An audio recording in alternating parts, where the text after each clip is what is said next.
Phoenix Knights. Chapter 12:12. In the Human Alliance Command, the President of the Alliance Command, Rex the Great, frowned tightly. The rest of the generals didn't look good either. Today was the fourth day that the Human Alliance Command's vanguard entered the demon realm, and they didn't even encounter a real battle. On the first day, the human allied forces were harassed and attacked by the demons at night. They heroically repelled the demons' army, but they also paid a corresponding price. The next day, the human allied forces still did not encounter the main force of the demons. Instead, they accidentally entered a dark magic minefield while marching. These dark lightning spells were different from the ones on the ground. With the cover of the dark elemental environment, the dark lightning spell's fluctuations were extremely small and hard to detect. However, the explosive power was extremely shocking, causing the frontline troops to suffer heavy casualties. The army was forced to slow down, and the magicians in front of them detected and cleared the mines. However, at this time, the fangs of the demons' magic firearms were finally revealed. The first batch of magicians fell under the long-range sniper fire without exception.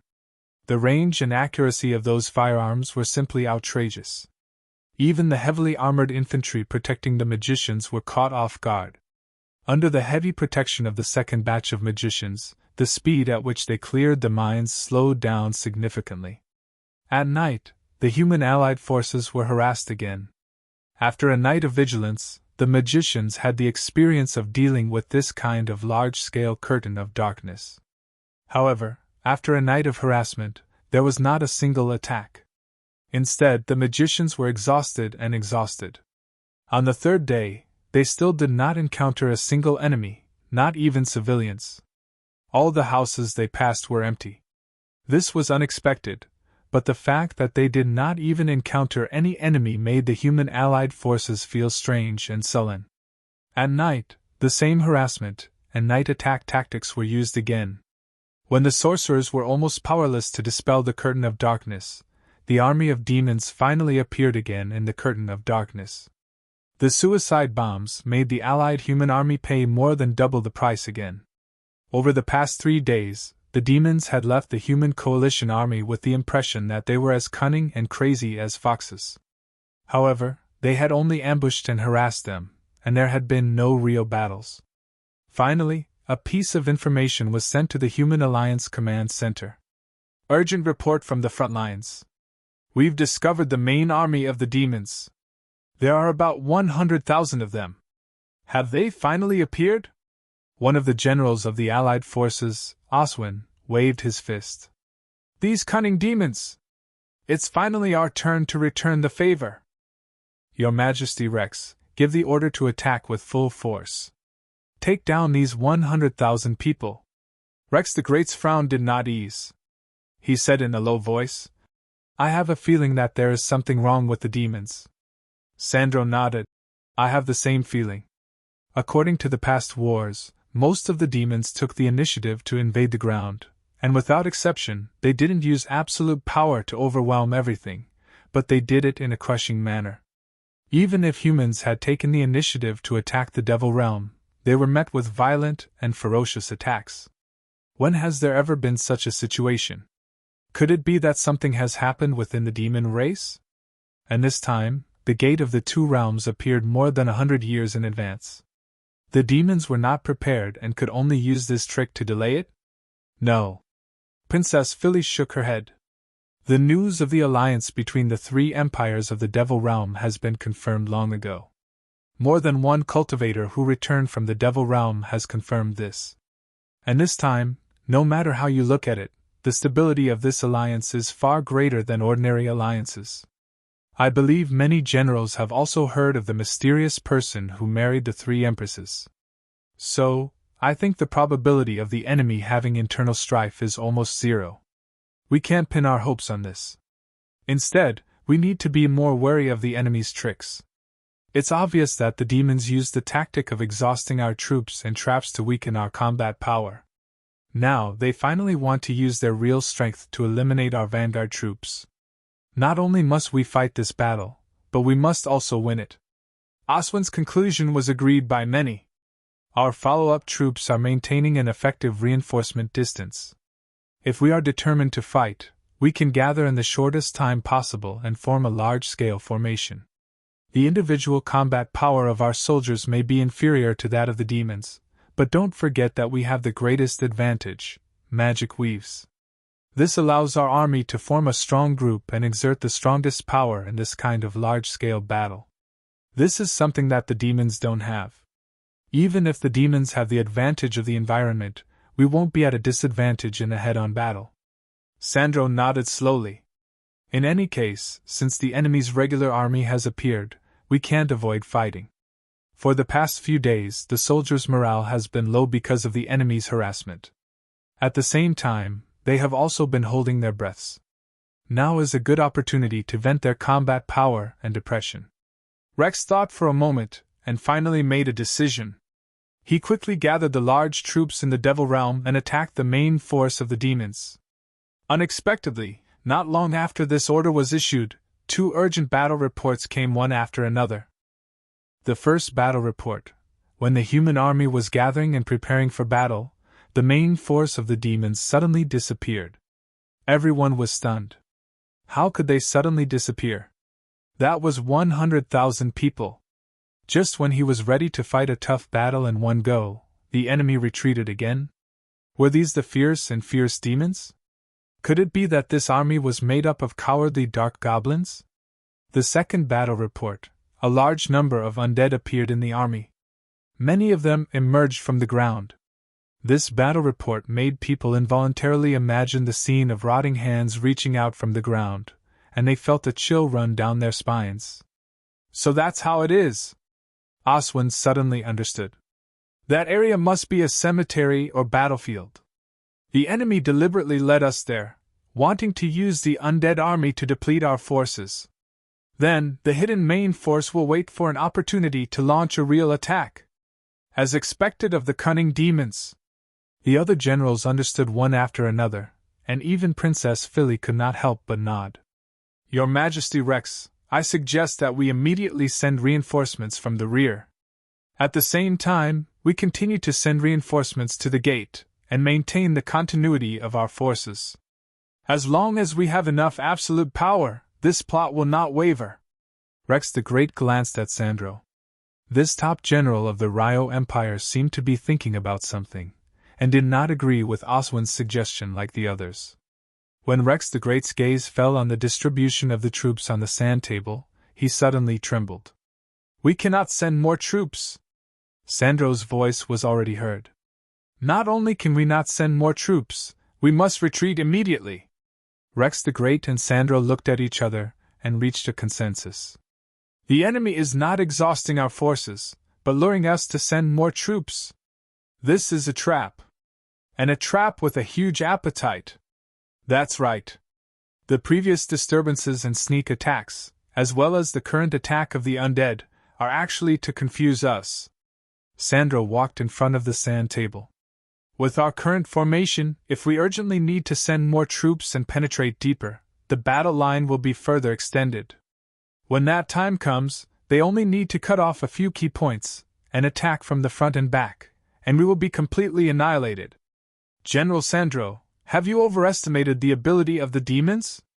Although Oswin felt that Sandro's analysis was reasonable, it was inevitable that he would not be satisfied when his own view was completely overturned. I just did not underestimate the enemy. Sandro shook his head. I have a hunch that the demons are stronger than we imagined. Rex the Great made a prompt decision. Order Riley to prepare for retreat, and at the same time, let the troops at the rear pretend to be reinforcements, but in fact, prepare to receive the troops at the front and defend against the enemy's attack. We have already set one foot in the trap, and the demons will not let us withdraw our foot so easily. Sandro nodded. Losses are inevitable. However, the war has just begun. For the whole game of chess, this was indeed just a small mistake. It was still far from the real victory or defeat. However, this kind of mistake was a devastating disaster for the chess pieces to withdraw from the chessboard. The command center of the Demon's Coalition Army received the news of the emergency retreat of the Human Coalition Army. Commander Gerrant sighed. It seems that the other party is more cautious than expected. My appetite is still too big. This time, I can't send out the death row prisoners as cannon fodder. Pass my order, all main forces are to attack in full force. Turn all the humans who enter the demon realm into corpses and leave them in the Bloodclaw territory. Nightmare Volcano. The orcs engraved a huge mark on the ground. The half-handsome, half-monster cloaked man held a withered wooden staff and staggered across the various marks. Wherever he passed, the marks emitted a faint light and then disappeared into the rocks as if they had never existed. Soon after, Sir? The behemoth King Fug bowed deeply to the cloaked man. The mark that Sir ordered has been completed. Fug was once the strongest orc king in the Plain of Nightmare. However, a few years ago, the orcs were suddenly attacked by the Temple Knights of the Church of Light and the joint armies sent by various countries. None of the tribes were spared. If it wasn't for someone who tipped him off and covered for him to lead some of the orcs to evacuate in advance, the bloodline of the orcs would have been severed. At that time, the mysterious man who tipped him off helped the orcs settle on an island. He left half of the badge and floated away. Until today, when this strange man came with the other half of the badge and said his name, Fug only knew that the person behind the scenes who helped the orcs escape from the disaster was actually, whether it was to repay the kindness or the terrifying strength that this person had shown, Fug couldn't refuse the request of the person who came. He led a group of elites to set foot on the land of the Plain of Nightmare again, and made various strange arrangements around according to the requirements of the cloaked man. Yes. The cloaked man looked around and nodded. You've worked hard these days. Sir, you're too kind. Fug was usually arrogant and unruly, but in front of this person, he was unusually humble. I wonder if you have any other orders, sir? You can leave now. The cloaked man looked at the nightmare volcano in the distance, and raised the withered wooden staff in his hand. The two badges merged into one and turned into the shape of a green leaf. It flew towards Fug. Take this. Fug held the leaf-shaped badge in his hand and his expression changed. Sir, there's no need to say more. The cloaked man waved his hand. If you want the bloodline of the orcs to continue, this is your only hope. I'll remind you one last time, you don't have much time left. Fug didn't dare to ask any more questions. He bowed and led his tribesmen away from the nightmare volcano. Time. The cloaked man didn't look at the leaving orcs. He only raised his head and looked at the sky. If someone was in front of him, they would have a strange feeling. This person seemed to be looking down at the sky. He let out a long sigh. We don't have much time left. Chapter 12-13. The blazing white light flashed. This dazzling brilliance brought death and destruction. Even the heavily armored and shielded heavy infantry were not spared. They were instantly vaporized and disappeared. Only some metal remains that had been melted by the high temperature were left on the ground. The blazing white light only flickered intermittently. After appearing, it would only flash again after a period of time. Meanwhile, the flaming boulders that fell from the sky bombarded them without stopping. Especially after the boulders landed on the ground, they would explode. Even the soldiers near the center of the explosion would be sent flying by the shockwaves. Even if they didn't die, their bones would be broken. If the light of the magic crystal cannons was compared to lightning, and the flints of the catapults were compared to thunder, then the ballistae were like hailstones, which were strong enough to penetrate steel shields. After exploding, the poisonous broken blades shot everywhere, and the lethality was even denser. Lightning, thunder, and hailstones were mixed with countless arrows and bullets, quickly reaping the lives of the allied human forces. After the long-range attacks, teams of heavy-armored cavalries appeared on the horizon. Although this environment was not completely plain, the demon cavalries were not riding common horses, but fierce beasts similar to wolves or tigers. Therefore, they could walk on such a slightly rugged environment as if they were walking on flat ground. Regardless of whether it was the man or the beast, they were all covered in excellent and sturdy armor. The black armor and black scimitars of the same color formed a sense of déjà vu that made people shudder. They trampled on the trembling ground like a black torrent, rolling forward. The magic guns or bows of the allied human forces could not penetrate the iron armor of the cavalry and ferocious beasts at all. Wherever the torrent passed, there were trampled and flattened corpses. General Riley, the commander of the front army of the allied human forces, was trying his best to command the defensive formation. He had many wounds on his body, the most obvious being gunshot wounds. This was the result of his personal guards risking their lives to protect him. The snipers of the demons were too terrifying. Not only Riley, but many small team commanders in the allied forces were also killed by the long-range snipers, causing the situation to get even more out of control. As an excellent commander, Riley had more than once deduced the offensive and defensive scenes of the battle with the demons' main force in his mind. However, when the demons' army really arrived, he found that the real battle situation had already surpassed his deduction, or rather, the combat power of the demons far exceeded his expectations. This was a lopsided battle. The demons had the upper hand in their calculations, more advanced and powerful weapons, and more ferocious combat power. Despite their desperate resistance, the human allied forces could not escape the fate of being slaughtered and crushed. What shocked Riley the most was that the demons had demonstrated an amazing team attack ability, which was not inferior to the Mageweth matrix that the humans relied on the most. Not only that, but there were also huge, familiar figures in the sky, flying, diving, and throwing magic bombs. They were almost omnipotent. Someone had already cried out the name of Construct War Puppet. This was a type of soldier that only existed in magic games.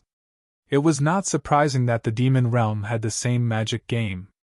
The dragons had already explained it at the beginning. The scary thing was that the demons actually created a killing machine that only existed in the illusion. Moreover, he was almost as strong as he was in the game. Maintain the formation! Steady! Riley roared loudly for a while, feeling dizzy. He felt like he could not hold on anymore, not only because of his injuries, but also because of the entire human allied forces. Bang! It was that damn sniper rifle again. The last guard beside him had also fallen. Bang! Bang! Bang! Riley raised his sword, wanting to continue commanding, but he found that he had lost the last of his strength. The world was spinning, and his body was getting lighter and lighter. Human Allied Forces Command Center. What? Riley's entire army was wiped out. So fast. Rex the Great, who had always been calm, was shocked. The other generals all turned pale. Although they had expected that Riley's front army would be hit hard, they did not expect to be wiped out, and in such a short period of time. Just as General Sandro had expected, the demons were stronger than they had imagined. Much stronger. Currently, the Central Army has been besieged. General House is requesting support, Oswin said hurriedly. Should we reinforce the rear army and quickly support the Central Army? We can't reinforce, Sandro said. The demons will definitely go all out in their counterattack this time. If we reinforce them, it will only increase unnecessary casualties. The only way is to abandon the Central Army. The rear army must immediately withdraw from the demon world through the door. Avoid more casualties. As he said that, Sandro clenched his fists, his eyes showing pain. This was because House was a general of the Ryo Empire, and also a close friend who had gone through life and death with him. However, as a member of the command center who controlled the entire Allied forces, he could only make this decision. But, no buts. Rex the Great stood up. No matter what the situation is, abandoning comrades is a painful decision and also a shame. However, we have to do this, otherwise we will lose more comrades. This time, it was my mistake. I will take full responsibility. No, I am also responsible. Sandro sighed. It can be said that everyone here is responsible. However, as mentioned before, this war is just a prelude. Everyone nodded. Seeing that Sandro had taken the initiative to lead everyone to shoulder the responsibility, Rex the Great nodded and immediately gave the order to retreat. Then, his tone changed. This battle has taught us a painful lesson, but it is not for nothing. At least we have assessed the combat power of the demons. This combat power is far beyond our imagination, but it is not invincible. In human history, we have defeated enemies stronger than ourselves more than once. The demons are just one of them. Moreover, for so many years, the demons have never achieved a real victory. Today's humiliation, we will use the blood of the demons to wash it away with our own hands. I believe that we will not have to wait too long.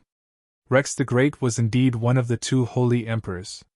With just a few words, he had ignited everyone's fighting spirit. Sandro agreed. That's right. The most important thing now is to immediately mobilize the strongest troops and ambush at the gate. At the same time, quickly strengthen the defensive area in Jinyao territory. The demons are likely to take advantage of the remaining momentum to drive the defeated soldiers all the way. It is a good opportunity to wait for them to be exhausted and give them a big gift. Everyone expressed their agreement. Rex the Great sighed secretly. Originally, he had chosen to take the initiative to attack mainly because he wanted to catch them off guard. However, it was not necessarily because he did not want to avoid Jinyao territory becoming the main battlefield. Now that the demons were powerful, they could only retreat to Jinyao territory. Yerodisha would certainly not be able to escape the impact. Even if they defeated the demons in the end, the entire Longhuang Empire would suffer heavy losses. It was difficult to say whether it could restore the power of the Holy Empire in the past. Moreover, the swindlers of the Church of Light would certainly not let go of this opportunity to help. When that time came, it was likely that there would be an even more difficult war without bloodshed. As expected, the human vanguard troops that entered the demon realm were completely annihilated. General House was killed in battle, and the rear troops were also fiercely attacked. Fortunately, they retreated early, and a small half of the soldiers were spared. Until all of them retreated from the demon realm, there was only one expression on the survivors' faces: fear. However, after the demons annihilated most of the rear troops, they did not rush out of the gate and use the momentum of their great victory to attack the human world. Instead, they retreated in an orderly manner, causing the ambush that had been hastily prepared in Jinyao territory to fail. The people of the various countries on the surface had learned that the coalition army's vanguard troops had been defeated, but the specific number of casualties was not very clear. Rex the Great also made a public speech. Our opponents this time are not only unprecedentedly ferocious and cunning, but also very patient, like an experienced hunter. Therefore, we must be 120% vigilant, work together, and prepare for a new battle. This hunting game has only just begun. It is still too early to say who is the hunter and who is the prey. In addition, there was another unexpected piece of news. A group of orcs had joined the human coalition army. The orcs originally lived in the Plain of Nightmares. A few years ago, the Church of Light had joined forces with the armies of various countries to annihilate them in the name of heresy. These orcs had appeared out of nowhere, and had actually joined the side of the human coalition army, which was supposed to have a huge grudge against them. Even the orcs themselves did not believe that these crude and uncultured orcs were righteous, or something like that.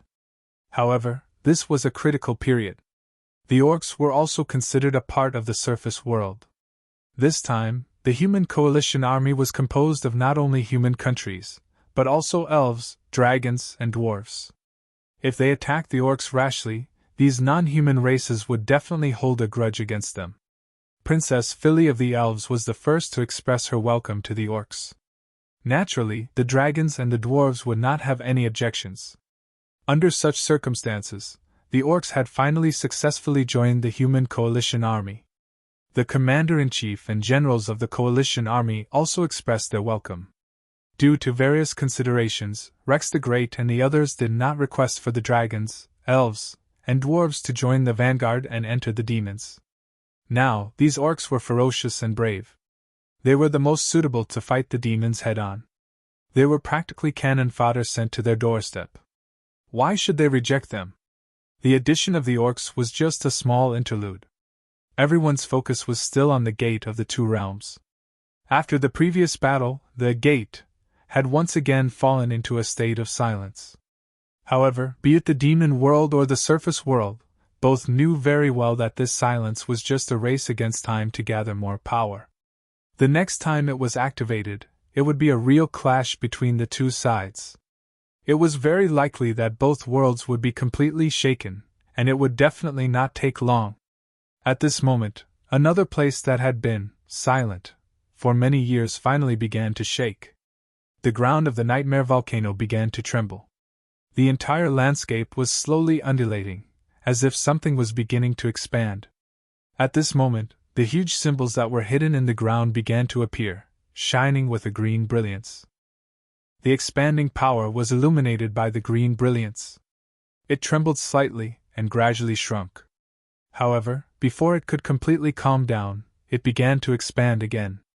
The two completely different powers of contraction and expansion were constantly contending against each other.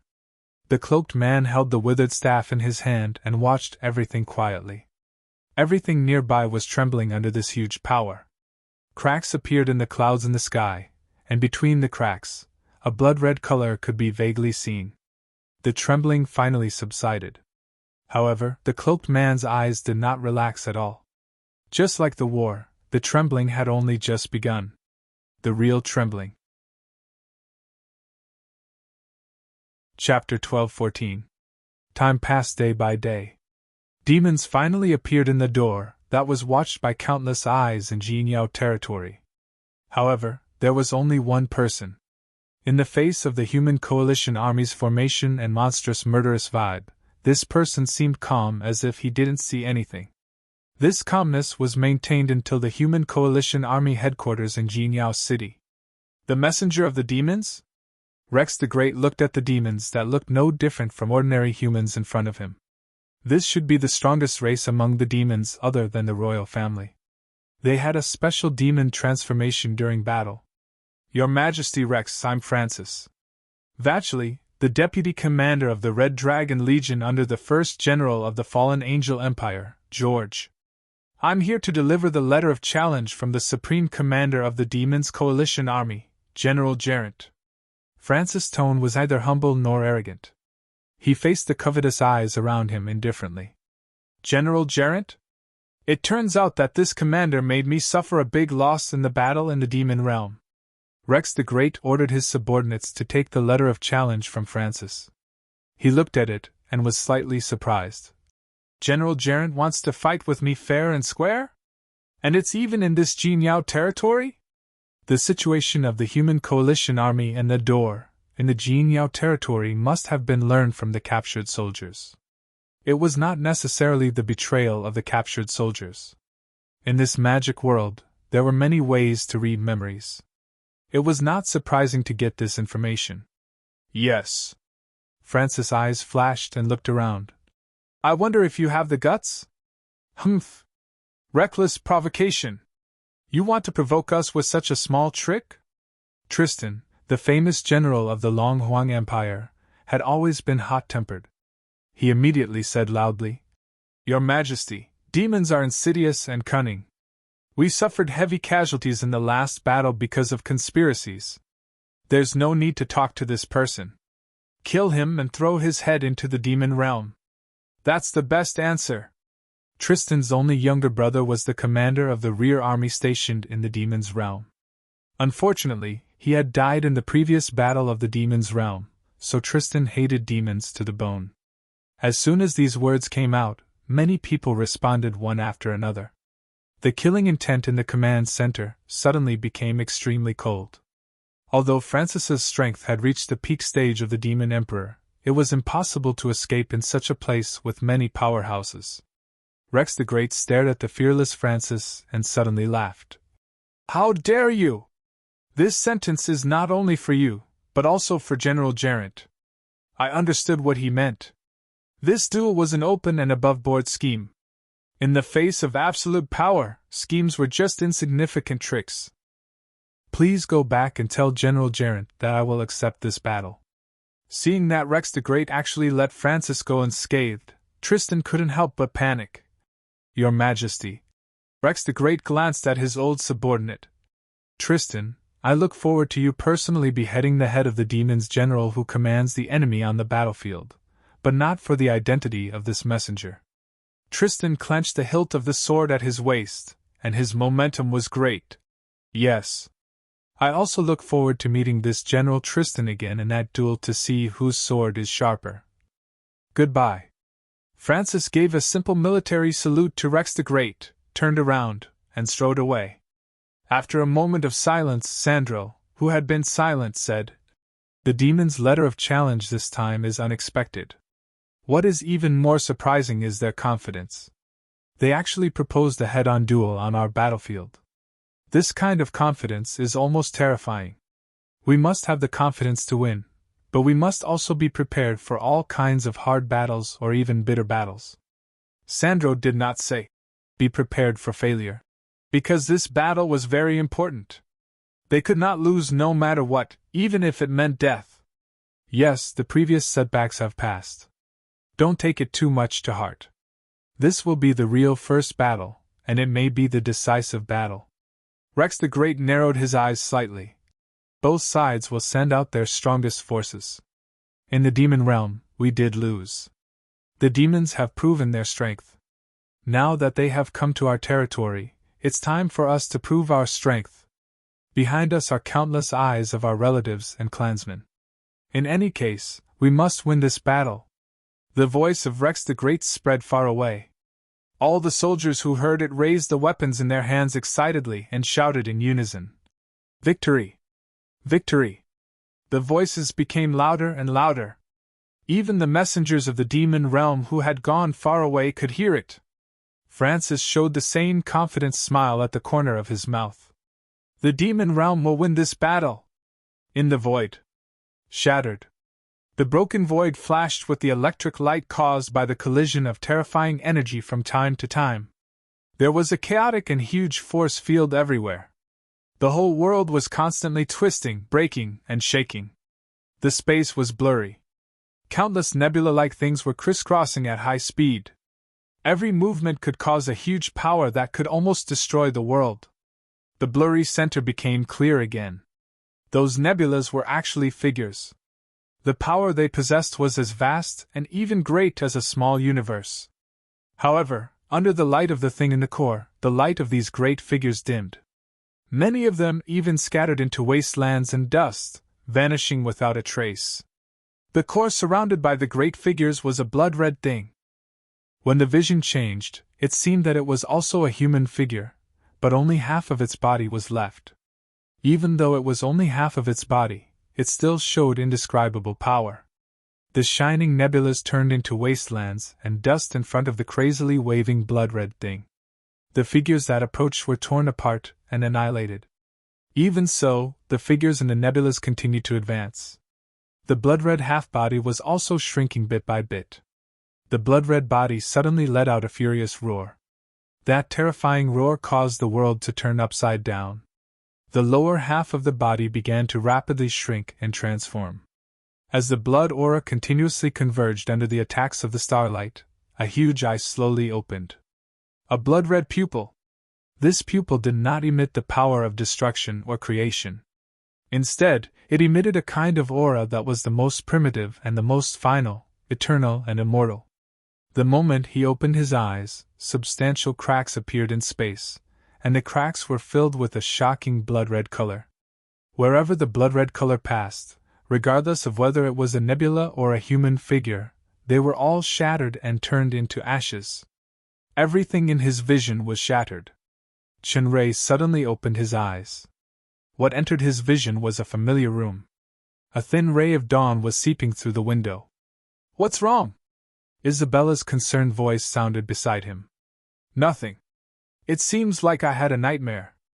Chenrei's tense body slowly relaxed, and his breathing also relaxed a lot. "Your head is full of sweat." Rala on the other side wiped his forehead. "What nightmare was it?" As Chenrei was about to answer, he suddenly found that in the storage warehouse of the super system, a card that was originally emitting a faint light gradually extinguished. Magic card. King of Darkness. This card can actually produce such a spiritual impact in the storage warehouse? The nightmare just now was a spiritual illusion. Shinrei shook his head. No, although I can only see it and can't move it, that feeling is more like witnessing the real existence with my own eyes. The cards seemed to reveal some amazing truth in the dream. That blood-red pupil. There is also the eye in the void that I saw in another place. Shinrei pondered for a moment, and shook his head. Don't worry, I'm fine.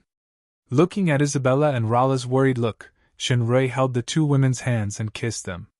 Do you want to sleep a little more? Your mental state is not very good. The morning was generally the time when one was full of vitality. If it was on a normal day, sleep a little more would be tantamount to a hint, and it would be another round of passionate entanglement. However, Shinrei was obviously restless today. He was even a little haggard. Fairy Miss Long and Madame Ant noticed it. How could she still have the mood to flirt? She just wanted her man to really rest for a while. No, it's still early. You guys sleep a little more. I'll get up for some fresh air. Shinrei got up and walked out of the house. Looking at the calm sky as usual, he didn't know why, but a sense of depression had become more and more intense these days. Shinrei wasn't the only one who felt depressed. Almost all the demons had a heavy feeling in their hearts during this time. The reason why the demons felt depressed was because of the upcoming decisive battle between the demons' allied forces and the human allied forces. Nightmare Volcano. The tremors in the surroundings became more intense. Large tracts of soil and rocks arched up high and were forcibly suppressed by the green brilliance emitted by the huge string of characters. However, this suppression was becoming more and more difficult. The amplitude and frequency of the undulation of the ground was gradually increasing. The huge rune had already expanded to its limit, and cracks were faintly appearing on it. After being suppressed for so long, the expanding force was about to completely explode. A seemingly withered wooden staff landed on the rock, and the hard rock was easily penetrated by the seemingly decayed withered branch. The nearby swollen ground quickly deflated like a punctured balloon. At the same time, drops of blood flowed along the withered wooden staff and fell to the ground.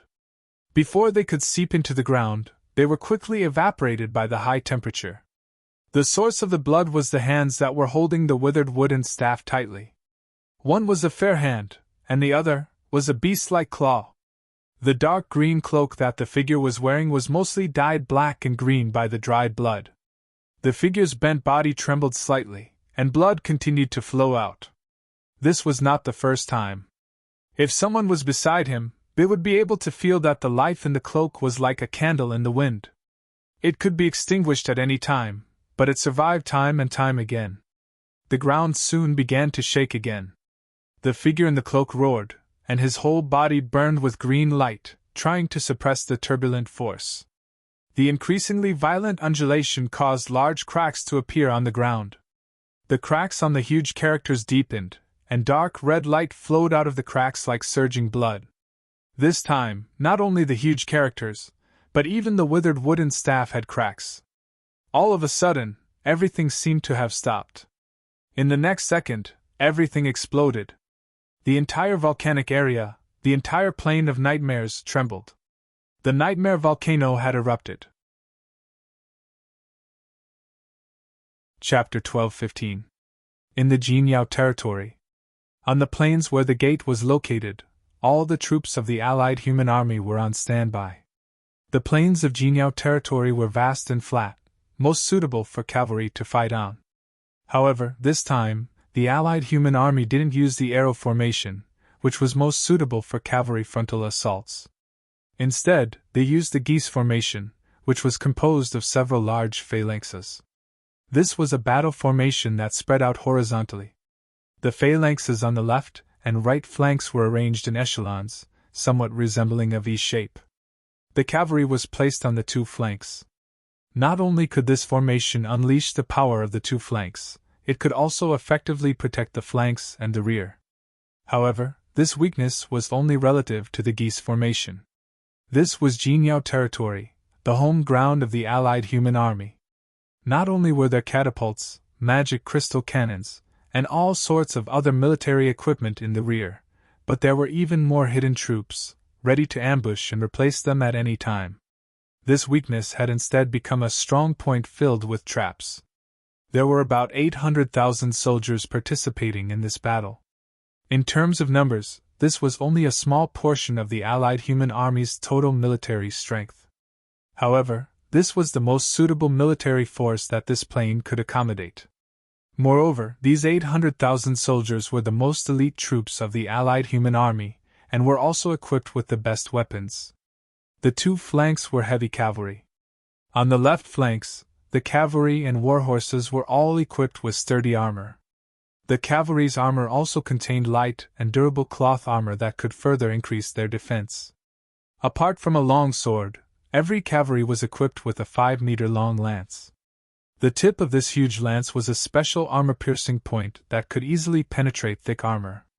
However, the body of the lance wasn't made of metal, but special hardwood. In order to save costs, Bin Fei had used these lances because they were extremely powerful.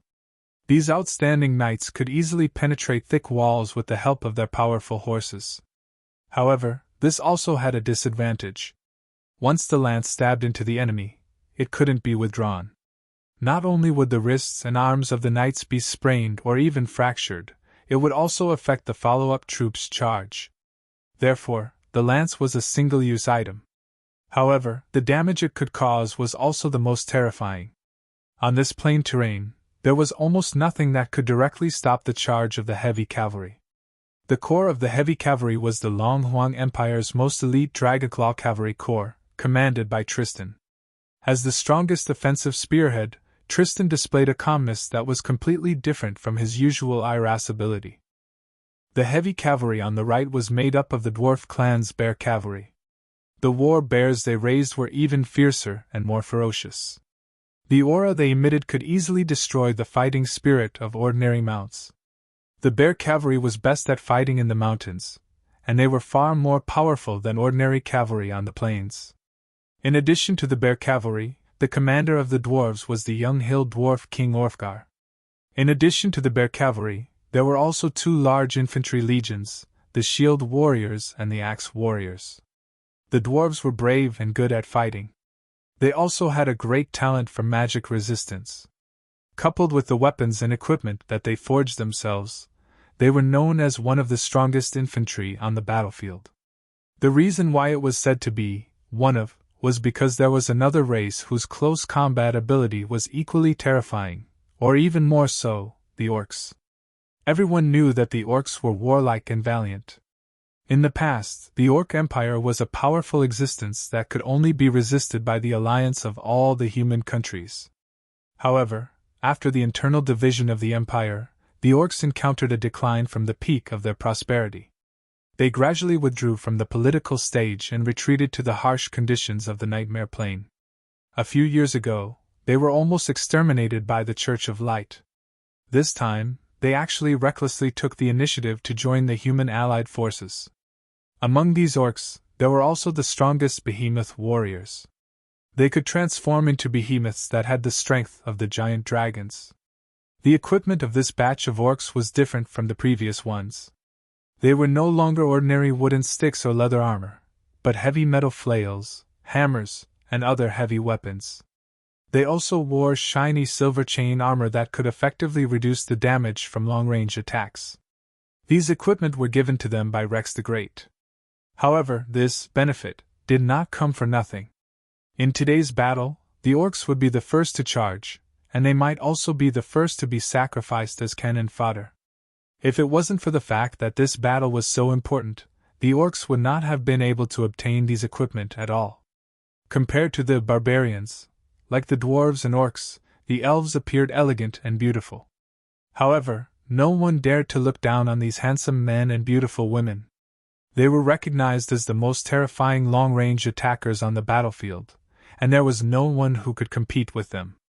Other than their outstanding long-range shooting skills, the elves also had a strong team of magicians and an army of swordsmen with extremely high attack power. The commander of the elves was the first princess, Phyllis.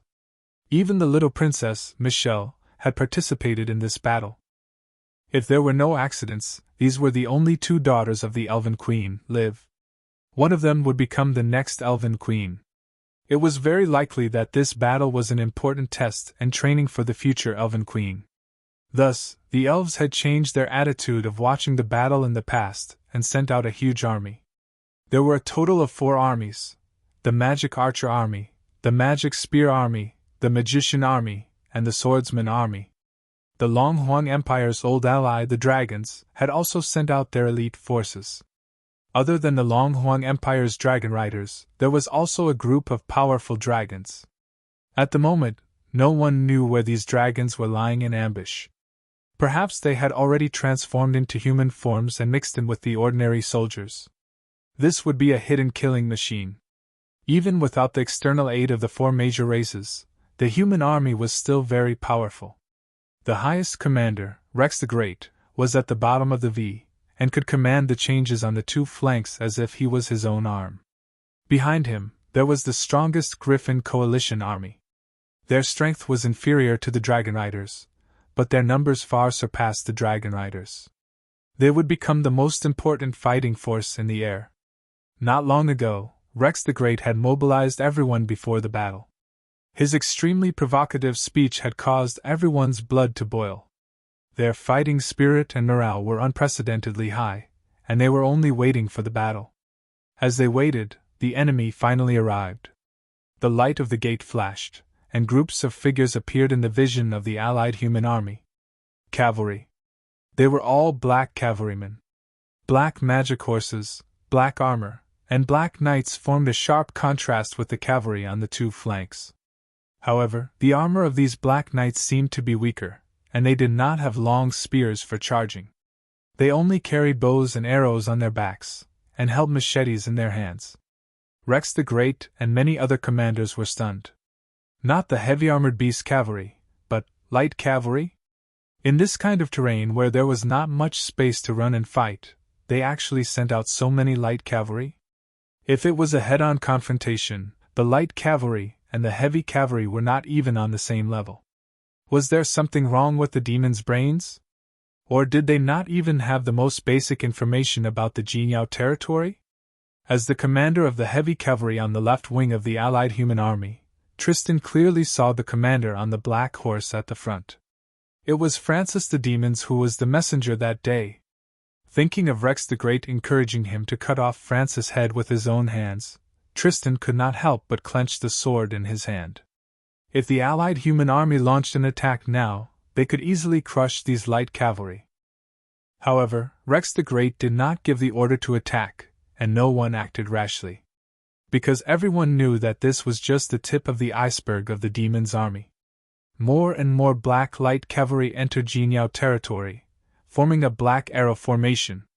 It seemed that the demons were indeed planning to use these light cavalry to attack at the front. After the black arrow formation of the light cavalry, the type of troops finally changed. On both sides of the arrow were huge square shields that were 4 meters high and looked very heavy. At least 3 soldiers were required to hold them. The layers of huge shields blocked the line of sight, and no one knew what was hidden behind them. The next core square formation that appeared was the infantry type. The most conspicuous were the heavily armored Taurens holding huge battle axes in their hands. The Taurens were the best blacksmiths in the demon realm and extremely powerful soldiers. Whether it was forging skills or combat power, they were not inferior to the dwarves on the ground. The square formation next to the Taurens was the Medusas and Dark Elves. There were also a very small number of Medusas on the ground. Their names were often associated with words such as petrification, snake demon, and devil. It was the first time that they saw so many fully armed Medusas in front of them. The Medusa's archery was amazing. Even if they could not match the elves, they were far better than ordinary archers. The Dark Elves were known as the Fallen Elves. Their appearance aroused the strong killing intent of the elf warriors in the fairy city of Silver Moon. What made the elves even more eager to fight was that these fallen elves were holding the same magic rifles in their hands. The square formation of soldiers appeared behind them, still maintaining the arrow formation. In other words, the entire army of demons was a huge arrow. This meant attack. Attack. Or attack. The row of huge figures that appeared at the end caused a commotion among the human allied forces. This was a huge human figure, about 9 meters tall, made of dark gold metal from head to toe, and its eyes flashed with a pale blue light. Someone couldn't help but exclaim, "War puppet!" The troops in the magic game, Endless Warrior Online. The demons actually created this kind of war weapon. And there were at least thousands of them. If this big guy really had the kind of power in the game, then it was almost equivalent to 1,000 giant dragons. The formation of both sides had been set up. On the plain, a geese with 2 wings and an arrowhead faced each other from afar. This was the strongest duel between the 2 worlds. It was about to start. Today might be the key day to change the 2 worlds. Compared to this battle, the eruption of the nightmare volcano that happened at the same time was just a trivial event. However, almost no one knew that this was the existence that would truly change the world. The erupting volcano was like a roaring demon, spewing out countless violent blood red. Thick smoke rose into the sky, connecting with the red sky. The suffocating air was filled with a scorching heat that could destroy everything. Countless magma flowed rapidly on the violently trembling earth. In the red sky, a diamond-shaped pattern appeared faintly, like an eye that was about to open, overlooking the spreading destruction. It was also overlooking the cloaked figure who was holding the withered staff and struggling to stand up, even though the figure's strange gaze was also overlooking the sky. The originally white hands of the cloaked figure were already filled with wrinkles. He trembled as he held the withered staff that was covered in cracks. This wooden staff was like his entire body, and it could break at any time. The cloaked figure lowered his head and panted. He did not raise his head to look at the sky. However, in his soul's senses, the vague diamond-shaped eye in the thick smoke suddenly became clear. It turned from an illusion to a substance, and slowly opened. This was a pupil that was burning with flames. Its gaze was filled with absolute destruction and hatred. In the sky, near the diamond-shaped eye, red lightning began to flash. The cloaked figure squinted his eyes and subconsciously looked at the scorching volcano crater. In the middle of the high-speed eruption of magma, a ball of flame was slowly rising. This flame was like a flower, slowly blooming layer by layer. In the middle of the flame, the color of blood became thicker and thicker, condensing into a human figure. It was the naked body of a woman. At first glance, the curvy figure was very alluring. However, upon closer inspection, it was chilling and terrifying. Her crimson-red hair fluttered in the flames. Her dark red skin was covered with spiderweb-like patterns. Between the cracks of the patterns, a dazzling golden light could be seen. The fingernails on her hands were very long and slightly curved, revealing an incomparably sharp edge. On the faintly delicate face, there was a pair of strange eyes. Just like the eyes in the cloaked figure's heart, it had already opened. Chapter 12:16. The woman in the flame had a blue pupil in her right eye. Although it was as deep as the abyss, it gave people a feeling of emptiness. The pupil in her left eye was blood red, surging with an incomparably turbulent breath. In the eyes of the cloaked man, the danger contained in this eye was thousands of times more powerful than the entire eruption of the nightmare volcano. The woman walked towards the cloaked man step by step as if she was walking on invisible stairs. With every step she took, the golden patterns on her body began to fade a little, and the cracks on the ground beside the cloaked man became deeper. The hand that was holding the withered wooden staff also tightened because of some kind of pressure. Blood constantly dripped into those cracks, as if it was summoned by some kind of force, and emitted a bloody light full of destructive breath. When she walked to the opposite side, her skin was no different from ordinary people. It looked crystal clear. The dancing fiery red hair gradually returned to blue. The burning flame in her left eye was converged into the pupil, but there was a faint bloody light. The blue pupil became more and more empty. She was wearing a golden red armor, and the cloak behind her was fluttering in the flame. Her whole person was filled with a kind of enchanting beauty, like a witch who walked out of the abyss. The cloaked man's whole body was trembling extremely violently. His skin also cracked with blood, but his eyes were still as calm as the night sky. You actually. Compared with the surrounding scorching and suffocating heat, the woman's voice was like the cold wind from the ice hell, revealing the coldness that froze the soul. You woke me up! As soon as this sentence came out, the cloaked man smiled. This smile made the corner of his lips crack horribly, but he still didn't care. The laughter became louder, revealing a bit of madness that was the complete opposite of his usual wisdom. Magma splashed, lightning flashed, and in the middle of the blood cloud in the sky, the diamond began to glow with a faint brilliance. The sky above the dark moon estate was covered with thick clouds, and lightning flashed from time to time. Chenrui looked at the sky. He didn't know why, but the feeling of anxiety in his heart became stronger. Wah wah wah! The child's crying diverted his attention. It was little Daudu. During this period, little Daudu was the core figure of the entire courtyard. Even the original little princess Duoduo had her priority reduced by one level, ranking behind Daudu. However, the sensible Duoduo baby didn't care about these things. Instead, she took the initiative to take care of her younger brother from a young age and bring her younger brother to play Angry Birds with her when they grew up. The aunties in the courtyard praised Duoduo for being sensible and automatically ignored the latter half of her words. Instead, a certain unscrupulous father's waist was pinched by several hands at the same time and performed a highly difficult 360-degree turn. After the full moon, she became more and more pink and lovely. Sometimes she would unconsciously make some sounds in her mouth.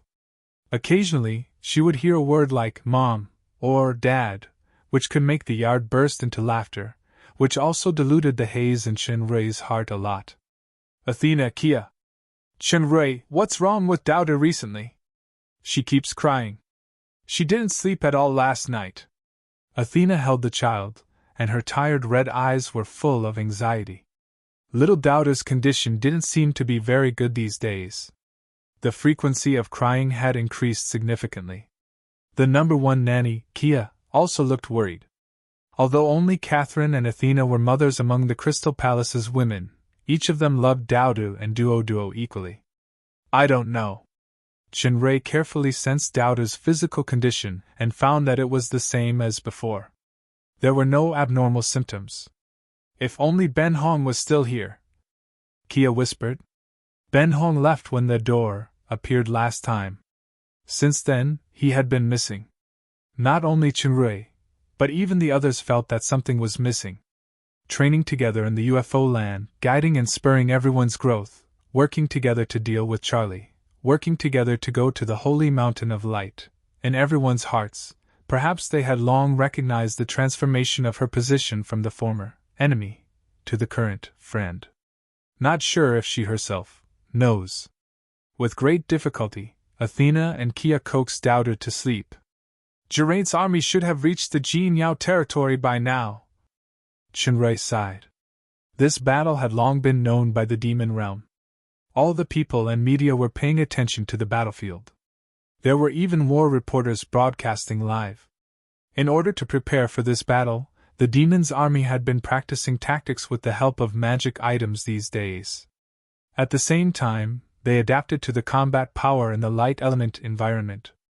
In the Three Empire Alliance, many Empire elders proposed to let the Ancient Guardian army that appeared in the last military parade of the fallen Angel Empire participate in the battle. Unfortunately, Aguil, who was in charge of this huge force, actually disappeared at this critical moment. In fact, Chenrui knew very well that if the ancient alchemy civilization army of the City of Stars was really mobilized, plus Garadam's undead army and the demon realm's own military power, this battle could easily crush the human coalition army. With the strength at hand, joining any side could change the entire war situation. He could even form a faction of his own to stand on equal footing with the forces of the two realms. However, as a person who knew the truth of the war between the two realms and as a human in the demon realm, Chenrui could only choose to stay out of it now. Yes. Athena took the initiative to mention it, so she answered. In fact, everyone understood Chenrui's mood, so they had deliberately avoided this topic recently. Even without the inside story of the sacrifice, War with selfish nature is still inevitable. Isabella's voice sounded faintly from behind. Even if you can bring peace to the world temporarily by yourself, you can't fundamentally eliminate war. I'm not that great. Chenrui shook his head and said, It's just. Before he finished speaking, he suddenly felt that the tree of nature in the super system emitted a faint light, and a special spirit power spread. Chenrui wanted to use his power to suppress it, but thinking of the uneasy feeling in his heart recently, he hesitated a little. He just channeled star power to protect his soul and let the spirit power wrap around him. In an instant, he only felt that the influence of Athena and others became blurred. The space changed, and a blood-red scene appeared in front of him. Magma flowing everywhere, the crimson sky, and the blood-colored lightning. Even as an audience with only vision and hearing, they could feel the oppressive suffocation and scorching heat from this scene. It's not an illusion, but some kind of real image transmitted by the tree of nature. This familiar scene, Chenrui looked at the diamond-shaped eye in the blood-red clouds in the sky suspiciously. When his gaze moved down, it suddenly froze and fixed on the two figures in the middle of the blood-red world. The figure wearing a cloak and holding a wooden staff was on the verge of collapse. Half of her face was human, and the other half was monster. It was the legendary prophet of the elves, Alyssir. After the battle in the mirror world, Alyssir left the illusory forest that was originally restricted and unable to leave. Her whereabouts were unknown. I didn't expect her to appear in this place. Where is this place? The female figure in the flame opposite Alyssir. Chenrui's pupils suddenly contracted. That face. Blue and red pupils. It's actually her. She didn't die. How could she be with Alyssir? How could she be like that? Is that another space, or this world? Awaken? That's right. The skin exposed by Alyssir's cloak was full of horrible scars, but she was smiling. To be more precise, it should be called hasten, foolish servant of fate. You know that you can't resist it, but you don't know what's good for you. The woman's blade-like gaze fell repeatedly on Alyssir's badly mutilated face, and she said contemptuously, Do you think that you can change the course of fate by using the remaining power of the curse in your life to undo the authority boundary of the main plane and let destruction come prematurely in an incomplete form? Chenrui could clearly hear the conversation between the two. The woman's words were like thunder in his heart, even more shocking than the woman's resurrection. The sacrifice that happened once every 500 years suddenly appeared 100 years earlier in an extremely abnormal manner, causing panic in the two worlds and causing this war that would cost countless lives. It turned out that Alyssir was the one who single-handedly directed it. What shocked Chenrui the most was that, undo the enchantment, let destruction descend prematurely. The enchantment that resisted the power of the abyss and protected the main plane for countless years was actually undone by this elf prophet Alyssir. This meant that, the descent of the abyss into the main plane. Chenrui simply couldn't believe it. He originally thought that this terrifying thing would only happen after tens of thousands of years, but it actually happened today. His first reaction was that Alyssir had gone crazy. Unfortunately, even if I don't descend in my complete form, the result will not change. The only thing you change by risking your life is the time and method. The woman revealed a cold and cruel smile. Alyssir trembled even more violently, and the ground under her feet cracked under the formless and terrifying pressure. The world you live in, everything you love, will lose its last chance to struggle at death's door because of your stupidity. It will all be destroyed and devoured prematurely. Alyssir's smile had already returned to its indifferent state. Perhaps. Do you think that these weak ants in the main plane have the ability to stop the footsteps of fate? As the woman said this, she was already slowly raising her right hand. Countless blood-colored lightning lingered at the tip of her sharp nails. As they flickered, cracks appeared in the space. The residual force at the edge swept past Alyssir's cloak, and a large area of it was immediately cut open. Not only the cloak was cut, but also her flesh and bones. For fate, if it can't be changed, it's only a matter of when it comes sooner or later. They may be weak, but they have unlimited possibilities. Alucier smiled faintly, not caring at all about the injuries on her body and the impending death.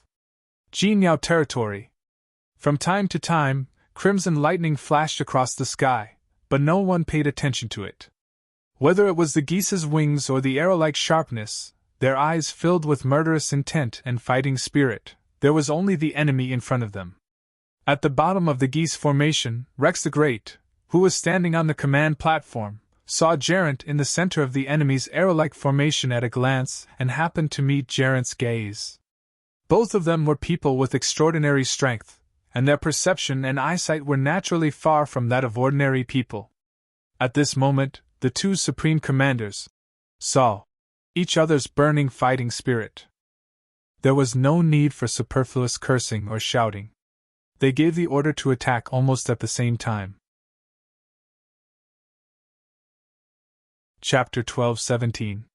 Geraint dispatched the spearhead of the demon's army. The strange light cavalry in black light armor without even a knight's spear was faster than expected. As soon as they arrived, the cavalry charged, showing the strong confidence of the demons.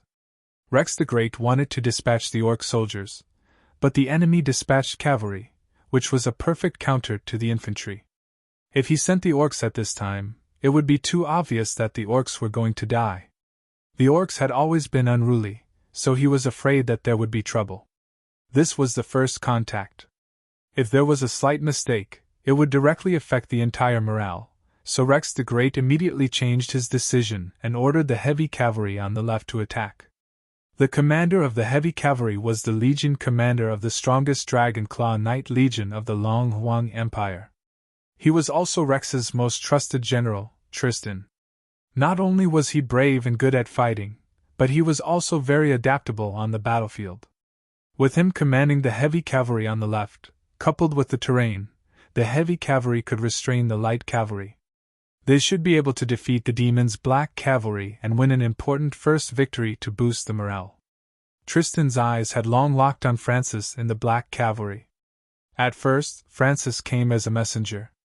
Although he seemed humble, as a seasoned soldier, Tristan could feel the provocation and arrogance in the bones of this demons. At that time, Tristan secretly vowed that he must deal with this damned demons on the battlefield. Now, Rex the Great's order made Tristan's wish come true. His blood was boiling, and his fighting spirit was instantly burning to the peak. The front formation of the left quickly moved toward the center, facing the arrows of the demon's black cavalry. Tristan was a famous general who had been through hundreds of battles. He didn't let hatred and fighting spirit affect his judgment. The entire heavy cavalry formation maintained an effective interval and a stable speed. However, the front formation began to change. The 5,000-man heavy cavalry teams at the front had formed a triangular charging formation and began to accelerate forward. These 5,000-man teams were composed of the coalition forces of other countries. The core force, the Dragon Claw Knight Legion of the Long Huang Empire, was ready to go behind Tristan. Tristan was obviously using these 5,000-man teams to test the waters. Once the enemy's formation was disrupted, the entire army would immediately launch an all-out assault, completely defeating the demon's cavalry, and personally behead Francis. As soon as the 5,000 heavy cavalrymen moved out, the demons slowed down and formed a strange staggered formation. Tristan saw that each of the cavalrymen in the front row had a long object in their hands. It was a magic rifle. This type of rifle was also black, and its structure was rather special. The firing speed, recoil, and range seemed to be tailor-made for light cavalry. Tristan's heart skipped a beat as a bad feeling arose in his heart. Before he could issue a new order, a series of gunshots rang out. Bang, bang, bang. The human heavy cavalry at the very front fell to the ground one after another. The most terrifying thing was not the bullets, but the whistling, air-piercing objects that flew out from behind the black cavalry. In an instant, they took the lives of over 100 cavalrymen. A javelin! This was a short javelin that was about a meter long. Judging from its weight, it was definitely not a light weapon. This made it even more powerful when thrown. The sharp tip of the javelin could easily pierce through the armor or horse armor of a heavy cavalry.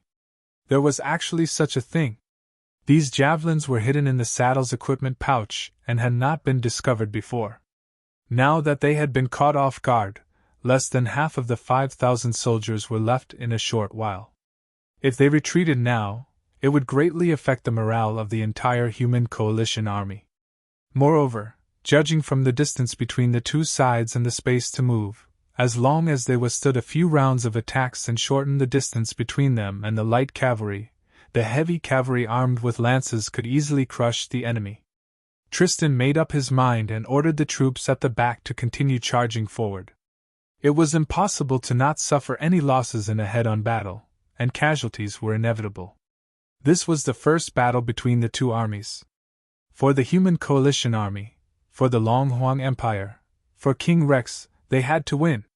As the heavy cavalry approached at all costs, the demon's black cavalry reacted quickly, retreat. While retreating, they attacked. This time, they did not use magic rifles or javelins, but archery. This was the most correct way of attack. The power and accuracy of turning around to shoot or throw were not comparable to archery. This kind of riding archery had been mastered by the cavalry of the fallen Angel Empire as early as many years ago when Raisin's army attacked the Warlock Fortress. At that time, there was not much room to play. Now, it finally showed its fangs on this more important battlefield. These special arrows had a powerful armor-piercing attribute. The heavy cavalry's armor plus the inner layer of cloth armor couldn't resist the terrifying penetrating power, and there were heavy casualties in an instant. Damn it! Damn it! Firing guns, throwing spears, and shooting arrows. Are they still cavalry? What made Tristan most frustrated was that the demon's light cavalry was far more mobile than the heavy cavalry. They could run while fighting, and they couldn't catch up at all. If they advanced rashly and approached the main formation of the opponent's army, in front of the huge shields at the back, there were already huge crossbows set up at some point. There were also Medusa archers in a battle formation. Rashly entering deep alone was simply courting death. But if they continued to fight like this, they wouldn't even be able to touch the enemy's side, and the troops would be exhausted. Tristan gritted his teeth and finally issued an order to retreat. Even if he was punished, he couldn't watch his elites all die under this abominable attack method. Then, what made Tristan vomit blood was that as soon as the heavy cavalry retreated, the opponent stuck to them like a plaster. They kept shooting and throwing javelins. It was simply maddening. I can't hit them, and I can't run away either. How can I fight? The founder of this rogue tactic was Chenrui. In fact, it was plagiarism of the Mongolian cavalry's riding archery tactics. However, after the advent of firearms, it combined the characteristics of the Polish winged cavalry to create the demon's black cavalry with amazing combat power today. For the heavy cavalry, they were an enhanced version of the archer cavalry. For the infantry, they were a simplified version of the heavy cavalry that was faster and more comprehensive. At the rear, Rex the Great saw Tristan's predicament, and finally understood why the other party wanted to go into battle with light armor. This kind of cavalry and tactics were simply unbelievable. There was no way to come up with a countermeasure in a short period of time. But what was certain was that if the other party was allowed to continue like this, not only would the heavy cavalry be wiped out, the remaining soldiers on the flanks would also be heavily injured by this long-range attack. This kind of two-army battle formation wasn't without corresponding defense against the magic crystal cannons or catapults. For example, the large magic shield cast by the mage army or the large shield in the demonic world formation. Rashly firing large long-range weapons might not achieve the desired effect of killing, and the enemy would also use large military equipment to counterattack. When that happened, the advantage of home ground would be reduced. This kind of attack would be most effective when the enemy's entire formation collapsed. The battlefield was like a game of chess. Both sides of the game had various chess pieces, and the key was how to play. Rex the Great reacted quickly and immediately found the most targeted attack method. Elf Mage Army, prepare the meteor shower. Holy Cross Mage Army, prepare the cloud of light. Stop the enemy cavalry's pursuit. The meteor shower was to summon large flaming meteorites from the sky. This kind of magic had a large area of effect. The cloud of light was to gather the light element and turn it into a cloud of light. Countless light energy balls containing explosive power would fall. Under normal circumstances, the power of the cloud of light was inferior to the meteor shower. However, the enemy was the demons, and in this world where the light element was the most active, the cloud of light could still cause double the damage even though the power of the light element was reduced due to the gate of the two realms. These two large-scale magic spells were jointly cast by the well-trained mage army. They could gather the power of all the mages and cast battle-level magic spells that were far more powerful than individual ones. Under the protection of the infantry phalanx, the two mage army walked together to the effective casting position and began to prepare the magic spells. The elf mages had a far better elemental sense than ordinary humans. The long spell of the meteor shower had been compressed by them by almost half. Originally, the casting speed was slower than the cloud of light, but now it was faster. In just a few moments she had completed this powerful incantation. Under Princess Philly's command, an astonishing number of black dots appeared in the sky. These black dots began to expand at an astonishing speed. It was a huge group of burning meteors that covered an extremely large area, rapidly falling towards the location of the Black Knights. On the other side, the Holy Cross Sorcerer Legion had also completed the flying stars of luminous cloud. Countless white lights accurately fell behind the heavy armored cavalries. The flying stars of luminous cloud could stop and kill the pursuing black cavalries, and the meteor shower could completely destroy these annoying demon cavalries. On the battlefield, it was far more difficult to defend against large-scale magic spells than to attack, especially since the commander of the allied demons' army hadn't given the order to the mages. At this moment, there wasn't enough time for them to cast another protective magic.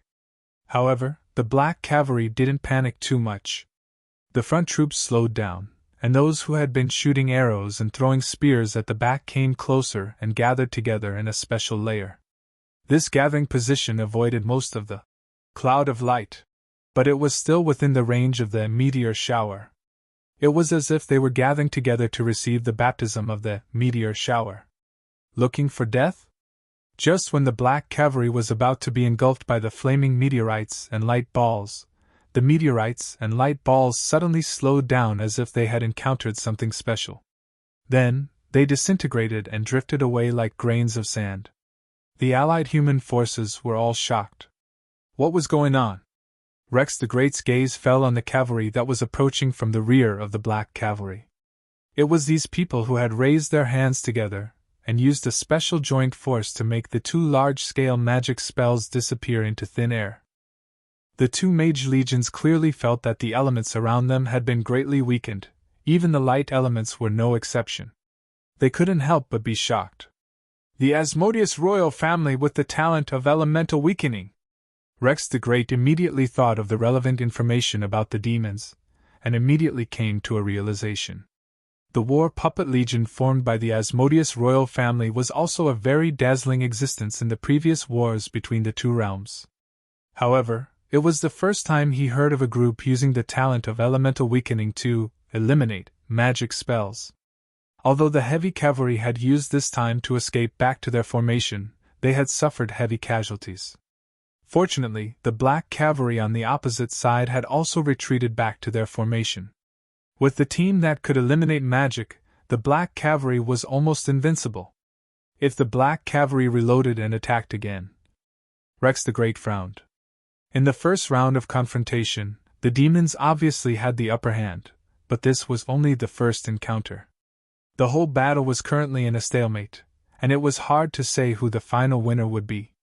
In contrast, the two sides on the other battlefield had a clear disparity of victory and defeat.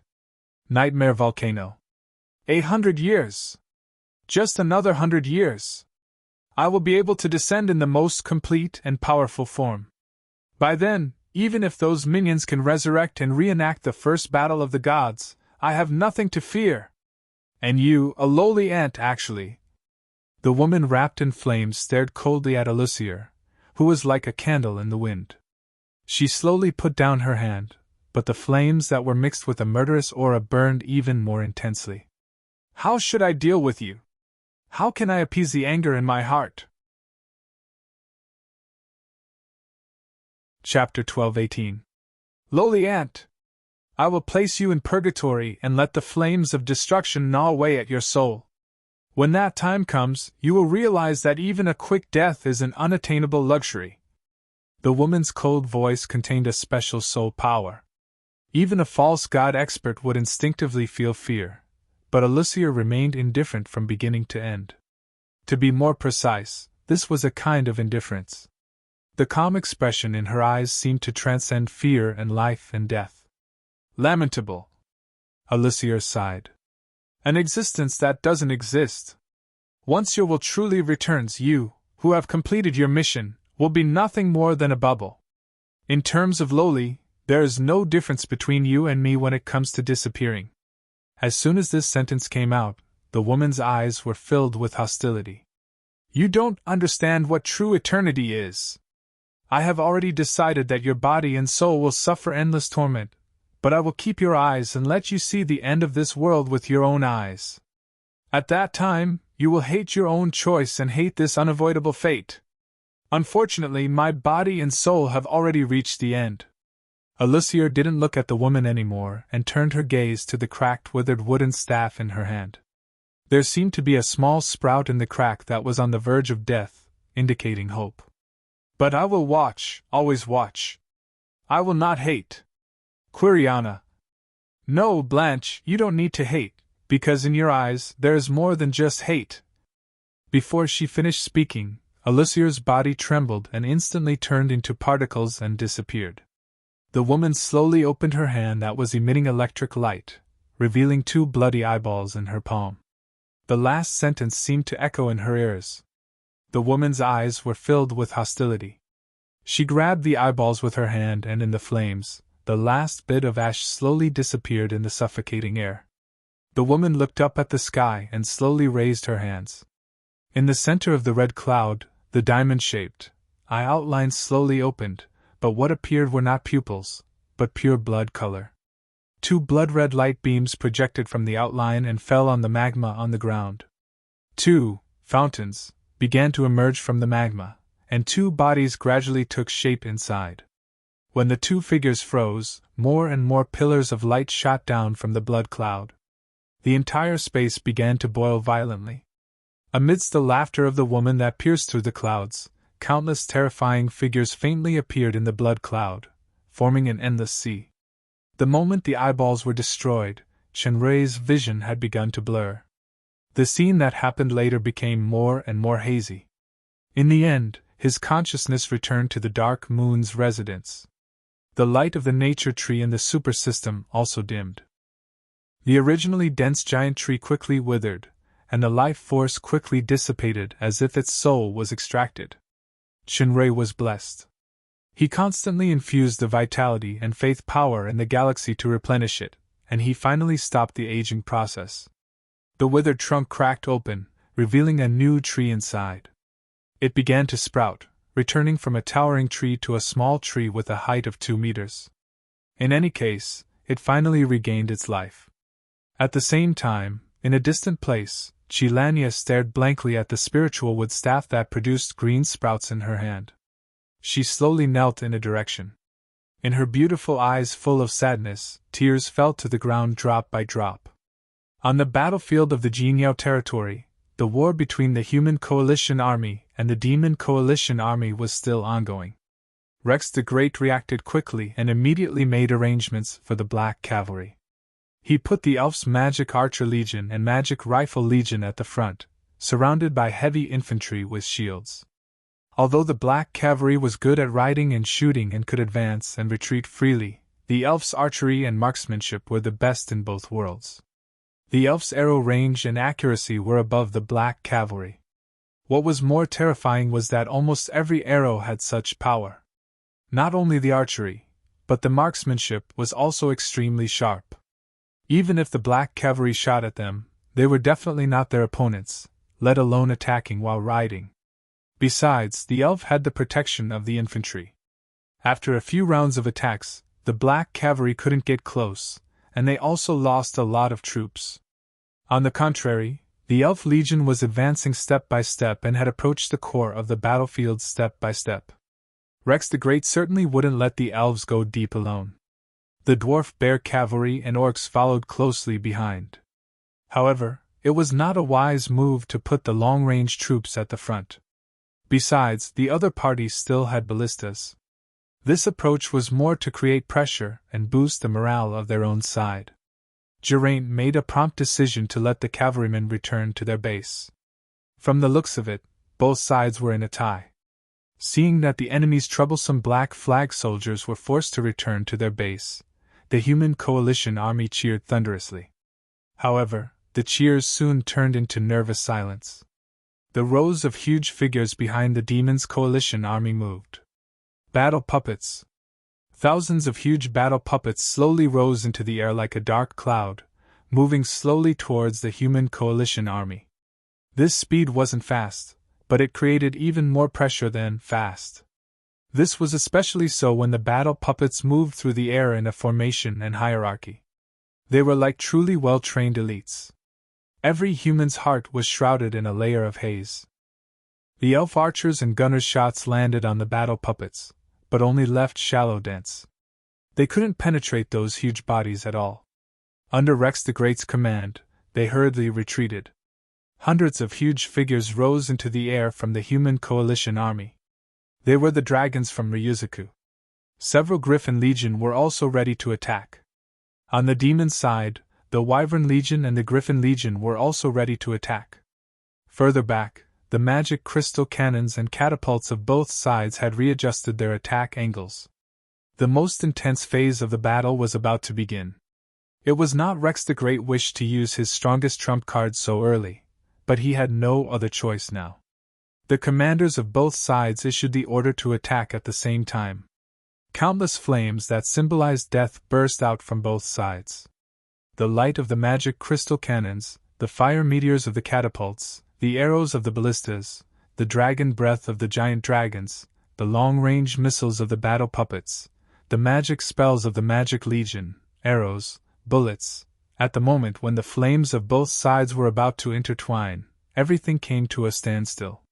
The battlefield that was still noisy and intense just now instantly became silent. All the attacks froze in midair, looking extremely strange. Everyone could feel the stillness, as if time had suddenly stopped. At this moment, there was one more person on the battlefield. Although it was still, everyone could feel the arrival of this person. This person seemed to have waved his hand, and then everything returned to normal. However, all the attacks on the battlefield just now disappeared. The most intense attack of nearly 2 million soldiers was actually easily stopped by this person with a wave of his hand. And the charging troops of both sides actually seemed to have encountered an invisible wall, unable to move forward at all. It was simply an irresistible force. A feeling welled up in everyone's heart at the same time. Just this one person alone could annihilate the entire army present. He must be the legendary demigod powerhouse. Ordinary people referred to the superpowers of the demon lord and above as demigods. This person was wearing a mask and a cloak, full of mysterious aura. Forget about the human coalition army. Once the soldiers of the demon world saw this familiar outfit, they immediately whispered to each other. There was a flash of light on this person, and 3 more people appeared beside him, 3 women. They were 3 beautiful women. The one on the left was dressed in a white robe, with blonde hair and purple eyes. Her beautiful face was covered with a frosty majesty, like a cold and beautiful iceberg. The one in the middle had beautiful black hair. Although her face couldn't be seen clearly because of the veil, she gave off a peerless feeling. Her deep black eyes were like the starry night sky flashing with wisdom. The blue-haired woman on the right looked aloof. Her eyes contained a sharp and murderous aura. Occasionally, her gaze moved, giving people a feeling of closeness. The 2 completely different temperaments combined into one, brimming with a different kind of charm.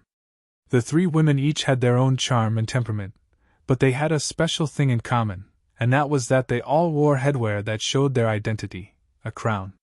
Rex the Great's pupils suddenly constricted, because he had seen the masked woman in the middle before.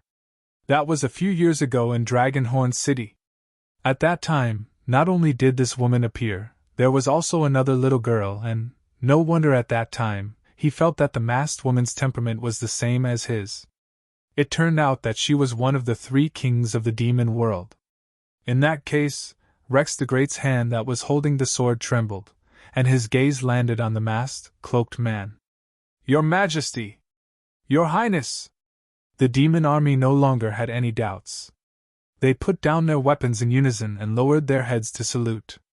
At this time, the human army also understood that these 3 women were the empresses of the 3 great empires of the demon world. And the one who made the entire battlefield come to a standstill so easily was the legendary figure who had conquered the 3 empresses according to the intelligence reports, the one and only, Aguile. Aguile actually had such terrifying strength. If that was the case, if he wanted to annihilate the entire human army, it would be a piece of cake. The Human Alliance army was horrified. Where did the demigod expert go? Legend had it that the demigods wouldn't interfere in the world of ordinary people, and there were also legends that the demigods had their own battlefield during the War of the 2 Realms. Now that this enemy had appeared, could it be that the human demigods had all failed? "It's time for this meaningless war to come to an end," the cloaked man said. Then, an even more incredible scene happened. The 3 empresses waved their hands at the allied army of the demon race. Although the soldiers, including Geraint and the demon's generals, were in disbelief, they still obeyed the empress's orders, and all the soldiers began to retreat. Was this a ceasefire? Or was it to distance themselves and get rid of them? The human army's hearts were in suspense. They watched as the cloaked man walked step by step towards the formation of the wild goose. Along the way, the soldiers wanted to stop him, but they were all frozen by a great force, unable to move. They could only watch as the cloaked man walked to the front of the commander of the human army, Rex. The cloaked man stopped in his tracks and quietly looked at the emperor of the Long Huang Empire who was on the podium. "We must stop the war, father." These words shocked everyone, and in an instant, there was complete silence. Chapter 12:19. For a time, on the battlefield, both the demons and the human coalition army were stunned. What shocked people the most was not the armistice, but the title. "Father!" They saw the cloaked man took off all the disguise. He was a handsome man with blonde hair and golden eyes. Someone exclaimed, "Prince Arthur!" There was a commotion in the human coalition army. Aguile turned out to be the 3rd prince of the Long Huang Empire who was famous in the human world. He was also the former owner of this Jinyao territory, Arthur Roland. This prince was once an influential figure. His various deeds were eye-catching, reappearing after disappearing for 7 years, making Jinyao territory the most prosperous territory with a flip of his hand, refusing to marry the pearl princess of the Ryo Empire, Rambus, defected and became the holy son of the Church of Light. By the way, didn't the Church of Light announce that this holy son died suddenly at the coronation ceremony? What the hell is going on? The Demon Realm Coalition army was also inexplicably shocked. The only husband of the 3 empresses of the Demon Realm, Aguile, whose identity had always been mysterious, was actually the prince of the human empire. Aguile was the real controller behind the Demon Realm.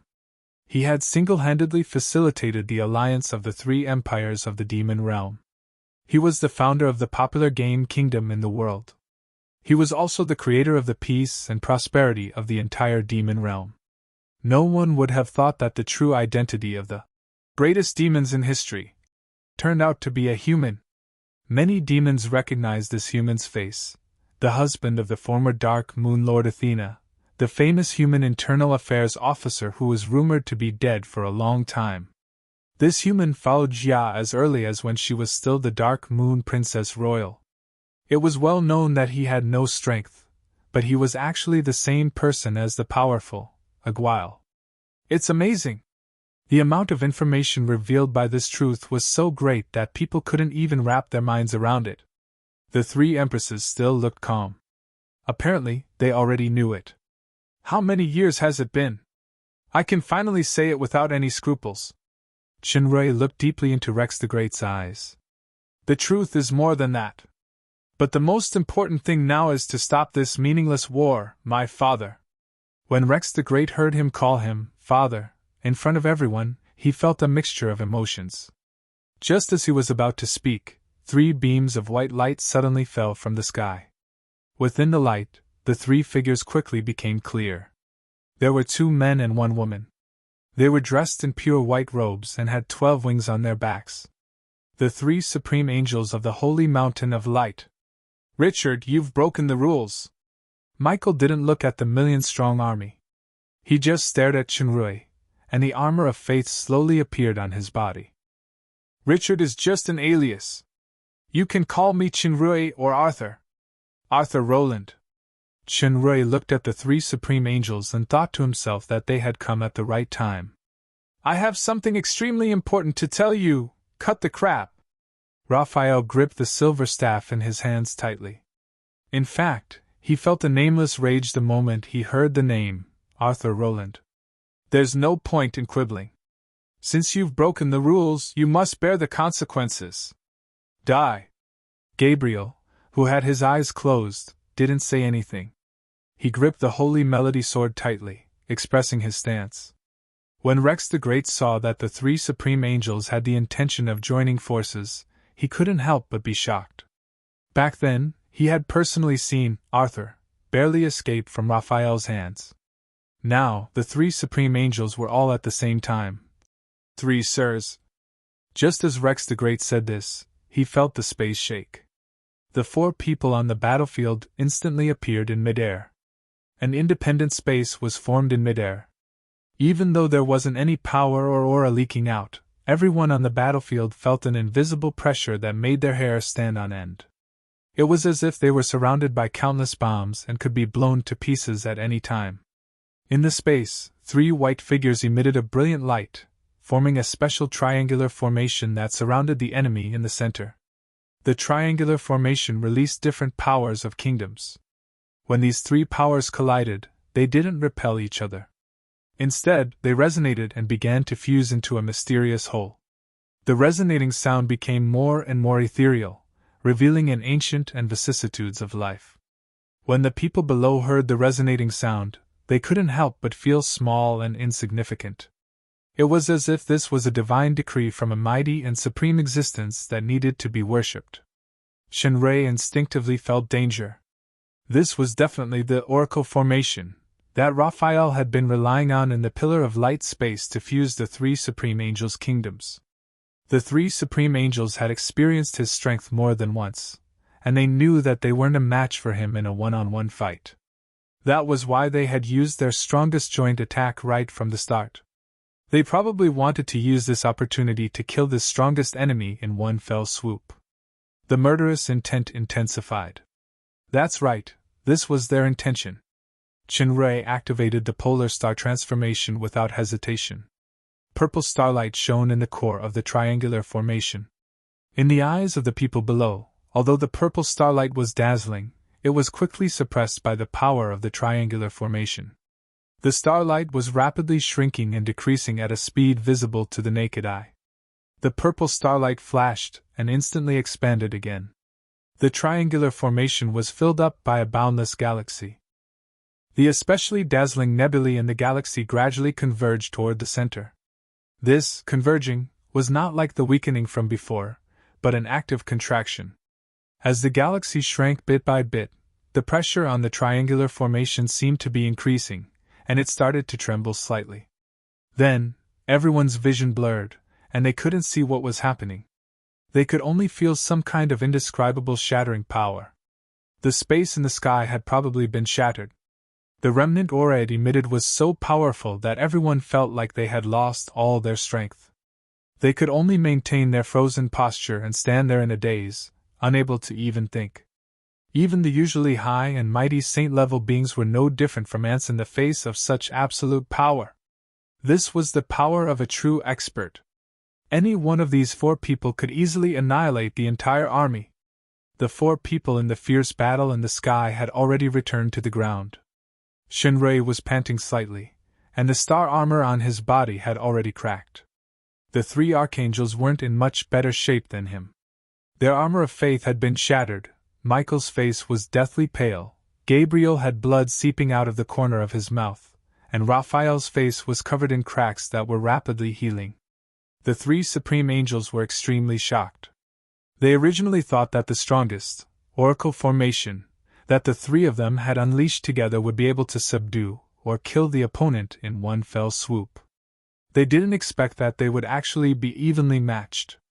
Shinrei didn't relax at all, nor did he dare to speak rashly. He just focused his mind and quickly adjusted the chaotic star power in his body. Although the triangular formation had been destroyed, the fusion of the three of them hadn't been broken. The oracle formation's next attack would definitely be even more earth-shattering. The three supreme angels were also quickly recovering. The confrontation just now had caused their power to enter the weakest period at the same time, and they had to recover and adjust their power as soon as possible. At this moment, the three supreme angels' faces all changed, because the three of them had suddenly been surrounded by a six-colored light that had suddenly appeared. This light made the three of them feel a strong sense of danger. Once the six-colored light was fully unleashed, the three supreme angels would definitely be heavily injured in their current state. Even if the three of them could resist it, there was still a powerful enemy eyeing them covetously. As long as he seized the right opportunity to launch a strong attack, they would definitely lose. The source of the power was the purple-haired woman who had appeared beside the three empresses at some point. She was also the peak false god who had previously been beside Arthur. Judging from the power of the colorful light, this beautiful woman with glasses actually controlled the power of the six major elements. Her combat power was at least on par with Raphael's, especially when she chose to attack at this time. It was almost fatal. "Stop, Rala!" What surprised the three supreme angels was that Shinrei actually stopped this most dangerous attack. Rala hesitated for a moment, and the power of elemental fury gradually disappeared. With her current strength, she could already control this move with ease. "Michael, Gabriel, Raphael, listen to me first." Shinrei was the first to retract the power of Celestial Star Mirror. "You should know very well that you can't defeat me, and more importantly, this is definitely not the time for us to fight," Michael said coldly. "Humph. We indeed can't defeat you today, but you have violated the rules. Do you have the confidence to face the joint punishment of all the superpowers?" These words fell into everyone's ears, and the human allied army was shocked once again. This was especially so for Rex the Great, who had personally experienced the conferring ceremony of the Holy Son of the Holy Mountain of Light. He thought that he had heard wrongly. The three strongest supreme angels of the Church of Light, existences closest to the gods, actually admitted that they couldn't defeat Arthur, even if they joined forces. If that was the case, wouldn't Arthur be the true number one expert below the gods? "My son, there is no meaning in this war anymore. The real enemy has arrived." Shinrei clenched his fists. "Do you still remember our contract at the Holy Mountain of Light? The real enemy?" Raphael sneered disdainfully. "What an alarmist! Those cursed objects are basically, he is not alarmist." Another woman's voice sounded, and the spirits of the elves were roused. The person who came was the elf race's elder, Chilanya. Raphael frowned and glanced at Chilanya. He was slightly surprised because Chilanya's strength had already reached the early stage of the semi-divinity realm. During the new moon ritual at the Silver Moon celestial capital, she was only an intermediate stage demigod, just a step away from becoming a peak demigod. Even if she made a breakthrough, she would only be a demigod. How could she have directly climbed to the semi-divinity realm? One must know that the gap between a demigod and a semi-divinity was almost insurmountable. "You are the new elf race's prophet?" Michael asked. His gaze fell on the long wooden staff with green leaves growing on it in Chilanya's hand. "Where is Elisir?" Michael's first sentence made Raphael realize something. Chilanya must have obtained some kind of inheritance that allowed her strength to directly soar to the semi-divinity realm. However, since it was a passive advancement, her current battle prowess was definitely inferior to ordinary semi-divinities. "Father has already passed away." Chilania had a sorrowful look on her face as she said, "The ones who caused my father's death are the true enemies that Sir Arthur mentioned. In the last message my father sent to me, those terrifying existences that can destroy everything have descended on this main plane." When the three supreme angels heard the last sentence, they were finally moved. Chapter 12:20. In the Nightmare Plane. The thick clouds in the sky seemed to have been torn apart, projecting blood-colored beams of light. On the vast plain, the hills and forests had all turned into scorched earth with flowing magma. Countless red sparkling flowers floated in the torrent of magma, and countless blood-red lumps stood upright. Upon closer inspection they were cocoons that contained something. In the center of the densest sea of cocoons were two hazy figures. Their hideous bodies could be vaguely seen, but they were temporarily blurry. The magma had covered the entire nightmare plane, and it was still expanding towards the sea. When it entered the water, it quickly cooled and solidified, and the magma behind it continued to spread endlessly. Wherever it passed, the seawater boiled, and the creatures in the sea either died or mutated. Those that survived, even a docile little fish, bared their bloodthirsty fangs. The endless magma quickly extended towards the sea, like an infinite bridge. In the scorched nightmare plane, there were sounds of swelling and cracking, as if something was breaking out of a cocoon. Jinyao territory. The tension between the allied forces of the two worlds had completely subsided. The appearance of the three empresses of the demon world and the revelation of Aguile's identity was like a sudden clap of thunder. Before the two armies could digest the massive amount of information contained in it, the battle between Qinrui and the three supreme angels shocked everyone. Such strength and that special identity were enough to intimidate everyone in both worlds. The new prophet of the elves appeared and brought with him a seemingly very important piece of news, causing the three strongest supreme angels to stop fighting. A powerful person that can kill Elijah might really be that kind of existence. Although they had stopped fighting, Raphael still expressed doubts about Chilania's words. "But are you really sure that destruction has arrived on the main plane? You must know that the door has just been opened, and those cursed existences can't break through the barrier that contains power." "I don't know either." Chilania really didn't know about this, and she didn't know that some kind of advance was actually controlled by Elijah. "I'm just conveying the consciousness that my father transmitted to me. I admit that my ability and experience are very shallow. You can doubt me, but you can't doubt my father." "Humph. How do I know if it's—" "All right, Raphael." Before Raphael could finish, he was interrupted by Michael. "There is no doubt about Elusier's ability. More importantly, he has no motive to lie about this. I believe that during this period of time, you and I have both been feeling uneasy.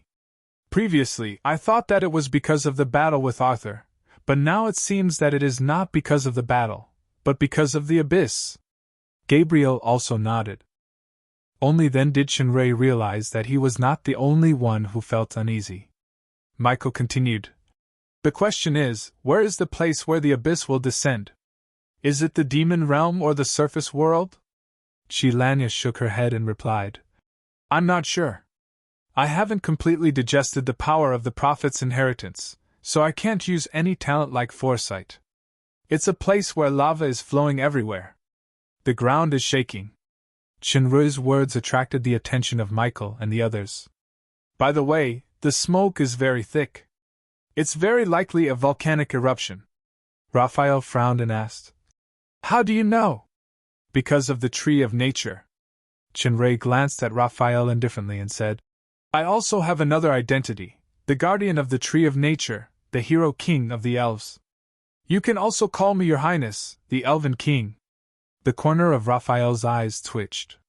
No wonder this guy participated in the elves' new moon festival. It turns out that he is the elven king. To think that I thought he was smart back then, thinking that he had snuck in. In fact, Qinrui had really snuck in. There was no point in explaining this. In any case, it was enough to make Raphael feel conflicted. I don't know what consciousness Chilania received. It was the tree of nature that automatically transmitted that scene to me. Alucier died in the hands of Boo. Quiriana. I still remember that there was endless smoke and blood clouds in the sky. In the middle of the blood clouds was a diamond-shaped thing, like a closed eye. Hearing the word eye, the three supreme angels were shocked at the same time. Michael clenched his fists and said, "That eye? Did it open? I can't see it clearly. I only felt that there seemed to be many blood-colored beams of light, and then the image completely disappeared." Chenrei shook his head and said, "In any case, the abyss has already arrived. The war between the two worlds has lost its meaning. The only thing we can do now is to unite and fight against this common enemy. While the power of the abyss has only just arrived, we must defeat them as soon as possible." From the information left behind by the ancient alchemy civilization, it was known that back then, the alchemy plane did not take the abyss seriously enough, and there was endless civil war. By the time they realized the horror of the abyss, it was already too late. In the end, the entire plane was destroyed. The three supreme angels communicated quickly with their eyes and secret language. In the end, Michael nodded and said with certainty, "Actually, we have signed the corresponding terms of the contract last time. So, before the abyss is expelled, we can put aside our past grievances and temporarily ally." Iron Gate Kingdom. Although the previous Iron Gate Kingdom was a colossus, it was now one of the most remote vassal states of the Ryo Empire. It was no longer as powerful as it was in the past. Its territory had been repeatedly divided, and only a few small cities were left. The Iron Gate Kingdom was once the strongest barrier against the orcs. It had the strongest Thunder Wall fortress, but with the rapid decline of the orcs, the fortress also lost its meaning. Over the years, the Iron Gate Kingdom had been attached to the Ryo Empire, and had always been the most peaceful existence. As a king who did not think of making progress, Gregory had long been used to being content with the status quo and enjoying it. In any case, the more he did nothing, the more at ease the queen of the Ryo Empire would be, and the more stable his throne would be. The only thing he was unhappy about was that a few years ago, when the Church of Light attacked the Nightmare Plains and annihilated the orcs, the number of merchants heading to the Nightmare Plains had greatly decreased, and the taxes of the Iron Gate Kingdom had also been greatly reduced. However, the Church of Light was a colossus that even the Ryo Empire had to bow down to. It was not something that the Iron Gate Kingdom could contend against. So, Gregory did not have any extra thoughts. Although the war between the two realms was eye-catching, and the Iron Gate Kingdom had also sent out its army, the outcome of the war was not something that His Highness Gregory could control. Moreover, life is short, but it's better to have fun in time, was the principle that the king had always believed in. So, as always, Gregory was enjoying the good life in his castle. Although it could not be compared to the material conditions of the big countries, there was no lack of luxury in the capital's palace. Gregory was surrounded by a group of half-naked concubines on a soft couch, tasting good wine while watching sexy dancers dance. Gregory already had more than 100 concubines, but in his eyes, it was far from enough. The leading girl looked good, with a waist like a water snake. She was not bad either. She would be the one tonight. Oh yes, there was also the girl on the far right with big breasts. With the support of drugs, it should not be a problem to have a threesome. Just as Gregory was thinking about the tricks for the night, someone hurried to the entrance of the hall and shouted, "Your Highness! Emergency!" Gregory was at the peak of his lust. The shock almost made him wilt. His lust immediately turned into anger. He roared, "How dare you! Didn't I say that no matter what happens, I am not to be disturbed? Men, drag him away! Behead him!" The guards at the entrance immediately grabbed the man and wanted to take him away. The man shouted, "Your Highness, it's me, Pancras. I have an urgent matter to report." "Wait." Gregory stopped the guards and ordered the concubines and dancers to leave. Pancras was his most trusted subject. Usually, when he was enjoying himself, Pancras would settle or suppress any political affairs. Now that even Pancras was here, it was most likely an urgent matter. Your Highness! They're attacking! Pancras was already flustered and exasperated.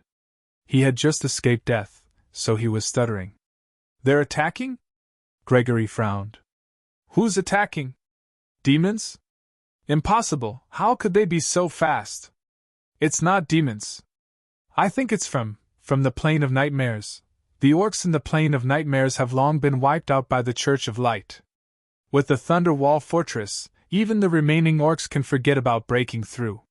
The Thunder Wall Fortress has already fallen, Pancras said with a long face. When the Thunder Wall Fortress was in a state of emergency, Pancras didn't take it to heart at all. He thought it was making a mountain out of a molehill. Considering the king's enjoyment, Pancras didn't report the matter and directly ordered the garrison to defend to the death. Who knew? The Thunderwall Fortress has been breached? Gregory was truly taken aback. That was the toughest fortress in the world. It's not just the Thunderwall Fortress. Ironwheel City and Iron Core City have also fallen. What? Gregory was furious. He kicked Pancras to the ground. Why didn't you report it earlier? Pancras cried out. Your Highness, I just received news that the Thunderwall Fortress has fallen and was mobilizing reinforcements. Then I received news of the two cities' fall. Gregory knew that Pancras wouldn't dare lie about such an important matter. He took a deep breath. That's fast. Get Huford to send reinforcements immediately. When the Thunderwall Fortress fell, I've already sent General Huford out as reinforcements, Pancras said with a trembling voice. But according to the information I've just received, General Huford and his 20,000 elite infantrymen have been completely annihilated. How can the orcs be so strong? Gregory was shocked. Huford was the strongest general of the Iron Gate Kingdom. How could he be completely annihilated by the enemy? According to the information, it's not the orcs. It's another type of monster that's even more terrifying. These monsters will kill all living creatures they encounter. There's no one left alive in the Thunderwall Fortress, Ironwheel City, and Iron Core City. Even the scouts we sent out to investigate have all died. They only managed to get some information from their phone calls before they were killed by the monsters. Your Highness! An Imperial Guard came to report. General Tut has an urgent military report. Let him in! In such a critical moment, Gregory naturally didn't dare to refuse to see him like before. Your Highness! General Tut was a burly man. We've just received an urgent military report from the watchtower at the outskirts of the city. There's a large group of flame-like red objects rushing towards the capital. Gregory was shocked. Red? What kind of magic is that? Fire element? Pancras thought of what was described in the report. He shuddered and screamed. No, it's those monsters that are destroying everything. Your Highness! The monsters are coming. What should we do? Gregory was incompetent to begin with. He was so frightened that he didn't know what to do. General Tut said, Your Highness, we must close the city gates immediately. Mobilize all the troops to prepare for defense. Then ask for reinforcements from the Ryo Empire. Outside the Iron Gate Kingdom, countless abyssal creatures rushed forward in a frenzy, like a tide of death. In a faraway place, a blue-haired woman in a white robe looked at the distant sky. Her blood-red right eye was filled with endless hatred. Accept the arrival of destruction, everyone in this world. Chapter 12:21. The Iron Gate Kingdom had been destroyed. The entire population had been wiped out. No one was spared. Emperor Rambus of the Blue Glory Empire looked at the report in her hands in surprise. Beside her was a report from King Gregory of the Iron Gate. In today's era, simple letters had basically been replaced by magic phones. With a phone, one could receive the fastest message. However, shortly after receiving the call for help from the Iron Gate King, Gregory, Lambes gathered the elders and ministers of the parliament to discuss the matter of sending reinforcements. Soon, they received a report of the destruction of the Iron Gate Kingdom. This speed is too fast. Lambes furrowed her brows tightly. Yes, Your Majesty. Altos, the highest military commander of the Ryo Empire, looked solemn. According to the investigation and analysis of our intelligence personnel, the evil force that destroyed the Iron Gate Kingdom should have come from the Plane of Nightmares. However, it was not the orcs, but an extremely terrifying monster. It was vicious and cruel. Wherever it passed, all lives were destroyed. Could it be the demons? Magnum, the new president of the Ryo Empire, asked. Altos shook his head. According to the information sent by General Sandro, the main force of the demons has just entered the surface world. They are concentrated in the Jinyao territory to fight against our allied forces. It is impossible for them to extend their reach so far. Magnum nodded. That's right. The demons are now focusing on the final battle in the Jinyao territory. They would not be so stupid as to start a war so early. However, if those monsters are not the demons, what are they? And how could they be so terrifying? That's not the point. Your Majesty, President, please forgive me for my rudeness. We do not have extra time to investigate this, Altos said firmly. From the speed at which the monsters destroyed the Iron Gate Kingdom, we can see that the number and power of these monsters are extremely shocking. There are definitely Saint Tier or even existences beyond the Saint Tier among them. After these monsters destroyed the Iron Gate Kingdom, they only stayed for a day before heading in the direction of the Luoqi Kingdom and the Red Embellishment Kingdom. Behind these two kingdoms is the territory of the Ryo Empire. Therefore, it is only a matter of time before we face these monsters. An astonishing number of Saint-level and even super-level ones? Rambus stood up from the throne and said solemnly, "Activate the Red War Alert across the entire country. Increase the defense level of every city to the highest level. Altos, gather all available troops and activate all magic defense and emergency teleportation facilities. Get ready for a tough battle. Magnum, please urgently summon all counselors and pass a resolution to mobilize all the power of the sanctuary. Mir, go to Jagda as soon as possible and find Cardinal Glallen of the Church of Light, who is inspecting there. Tell him about the destruction of the Kingdom of Iron Gate and the situation of the monsters, and ask him to immediately report to the Sacred Mountain and dispatch the Knights of Light. I will personally contact Queen Liv of the Jadeite Forest Sea and ask for the full support of the Wizard Tower Forest and the Elves." Everyone accepted the order and left. As for the Luoqi Kingdom and the Red Embellishment Kingdom, they could only send out a small portion of their troops to test the waters, even though they were vassals of the Ryo Empire. Their main purpose was not to provide support, but to obtain more information about the monster. Another location. What entered his eyes was a boundless sea of trees. Amidst the lush greenery, it was a scene full of vitality. In the forest, a pair of white feet slowly stepped on the grass, leaving shallow footprints. The footprints extended into the depths of the forest. After a long time, the sunken footprints began to burn slowly. Burning in the damp forest. The flames were not very high, but the surrounding trees that were full of vitality began to wither bit by bit. It was as if their lives were being sucked out, quickly fading away. The vast sea of lush trees slowly and irresistibly began to wither and burn. There seemed to be a transparent force field in front of him blocking his way. The pair of feet did not slow down at all, nor did their speed and rhythm change. The force field was like a huge bubble. Due to the external strong pressure, it formed a deeper and deeper concave shape. The protective power was also stretched longer and weaker. Finally, with a bang, the entire protective barrier turned into a bubble and shattered without a trace. The pair of feet continued to move forward unhurriedly, as if they had done something insignificant. Not long after, a city wall appeared in their line of sight. This city wall was covered in countless green vines, and from afar, it looked as if it was completely made of plants. They could already see the corners of the exquisite buildings behind the city wall.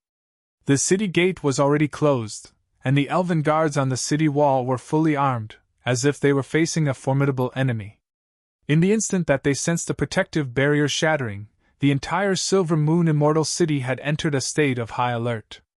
After seeing the approaching figure, many elves, including Guard Captain Nana, were astonished. However, Nana did not hesitate. At her command, all the elves fired their arrows without hesitation.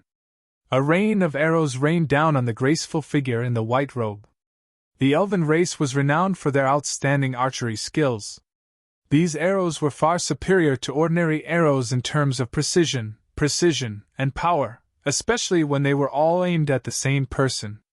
However, the figure continued to move forward. All of the arrows dissipated into particles when they got close and disappeared without a trace. The white-robed woman did not look at the arrows, nor did she look at the elves on the city wall. She continued forward like a flying dragon in the sky, and did not even bother to look at the ants on the ground. Soon, the white-robed woman was already close to the city wall. The city wall flashed with the light of a magical formation and a barrier. The frequency of the light flashing became more and more intense, as if it was under immense pressure. However, after a moment, all of the light disappeared, and the woman had already passed through the city gate and appeared behind it. Unbelievably, the city wall was not damaged at all. The elves guarding the city wall were dumbfounded, and no one knew whether it was because they were stunned or because they were affected by some kind of power. In a flash, the green vines on the entire city wall began to wither, and finally burst into flames. The elves were still like lifeless puppets, unable to move, and turned into ashes in the raging flames. The white-robed woman did not turn back. Wherever she passed, the clouds in the sky had already turned blood red. Regardless of whether it was the buildings or the elves, everything was burned to the ground. The most urgent alarm bell had already rung in the Silver Moon Immortal City. The white-robed woman finally stopped in her tracks, and her gaze landed in front of her. The elf empress, Liv, was standing there, and beside her were 10 treants forming a circle. There were also hundreds of elves standing in their respective positions, as if they were in a battle formation. Liv had a green bow in her hand, and a golden arrow was nocked on it. She aimed it at the white-robed woman. The elf empress' eyes were filled with sorrow. This half-elf girl, who should have been her niece, had finally become a true demon. "In the name of the Moonlight Goddess!" Liv said this resolutely, and her entire body suddenly emitted a huge aura. The treants and elves in the battle formation also made various hand gestures, and the light of the Silver Moon Immortal City dimmed, and all of it was focused on the golden arrow.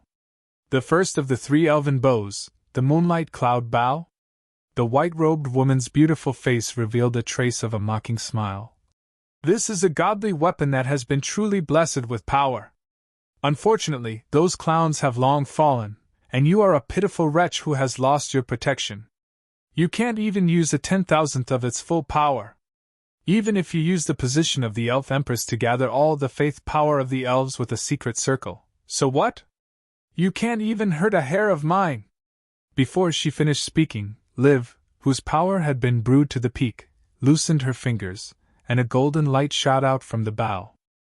Although Liv's strength was only the peak stage of the demon overlord, she condensed the power of the entire Silver Moon Immortal City on her body.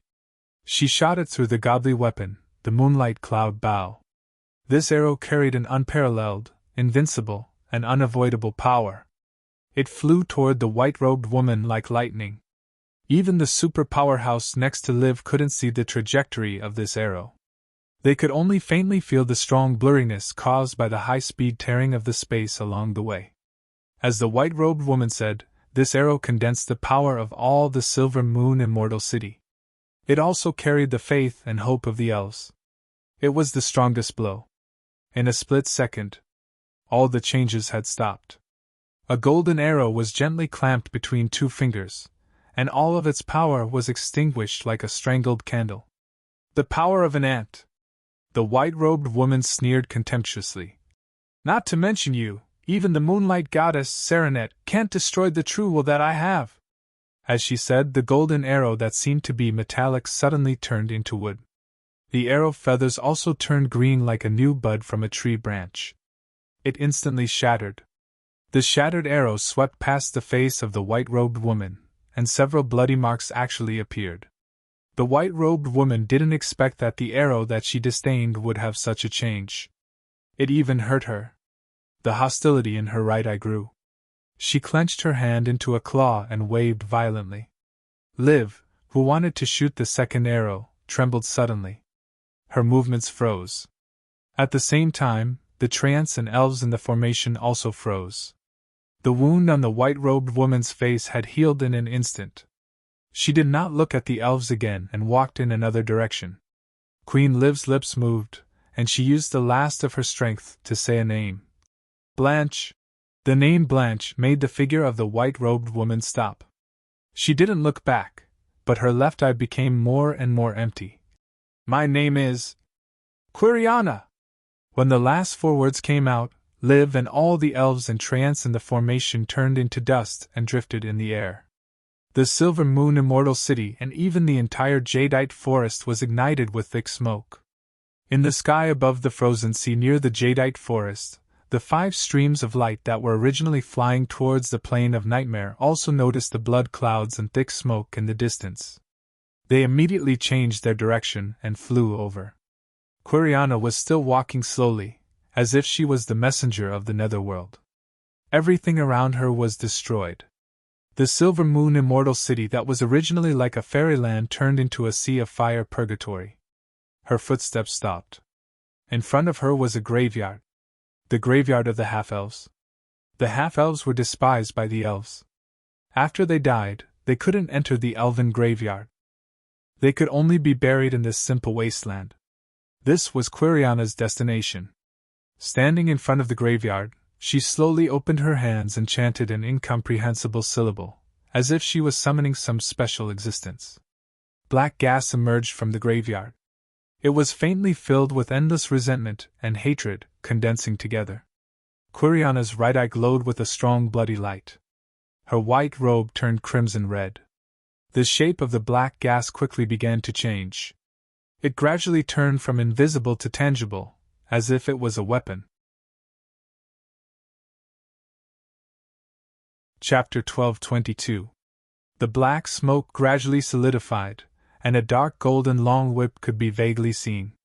The blood-red color in Quiriana's right eye became increasingly intense, and she revealed a cold smile. At this moment, the surrounding black smoke suddenly changed, and the wound on her face that had originally healed reappeared. It turned green, and it was still moving, as though it was some kind of changing charm. Quiriana let out a muffled groan and took a few steps back. She covered her right eye, and blood oozed out from between her fingers. It was green blood. It turned out that Empress Liv's arrow was not just an ordinary attack. After being stimulated by a certain aura in the graveyard, it had unleashed its true killer move. The attack was too sudden. Even though she was the leader of the 3 rulers of the abyss, she still suffered from a serious internal injury. This was definitely not an accident, but a premeditated plot. To be able to predict such a situation, it must be that fellow, the fellow who made her descend in an incomplete form. That fellow, after dying, actually schemed against her again. The Sidhi Empress had risked her life to shoot that arrow with the artifact, the Moonlight Cloud Bow, for this purpose. Damn it! Her roar resounded through the sky. Quiriana's right hand had already grasped the dark golden long whip tightly, and a terrifying violent aura had instantly filled the entire space. She swung the long whip forcefully, and it struck the ground. The ground of the entire Silver Moon Immortal capital trembled, and cracks appeared everywhere. Magma spewed out of those bottomless cracks, and the elves who didn't manage to escape in time were turned into ashes by the terrifying fluctuations. The blood-red color of the clouds in the sky reflected the burning ground. The most exquisite green capital and artistic gem of the past had become a scorched purgatory. Quiriana panted slightly and released her hand. The wound on her face had completely disappeared, and the green energy had also evaporated. However, there was a faint crack in her right eye. This internal injury had only been temporarily suppressed, and it would be difficult to recover in a short period of time. Quiriana was about to completely destroy the remaining elves when she suddenly narrowed her eyes. She raised her head and saw a few streams of light rushing towards her from the distant sky. In the blink of an eye, there were already 5 figures in front of her. These 5 people represented the pinnacle of strength in this main plane.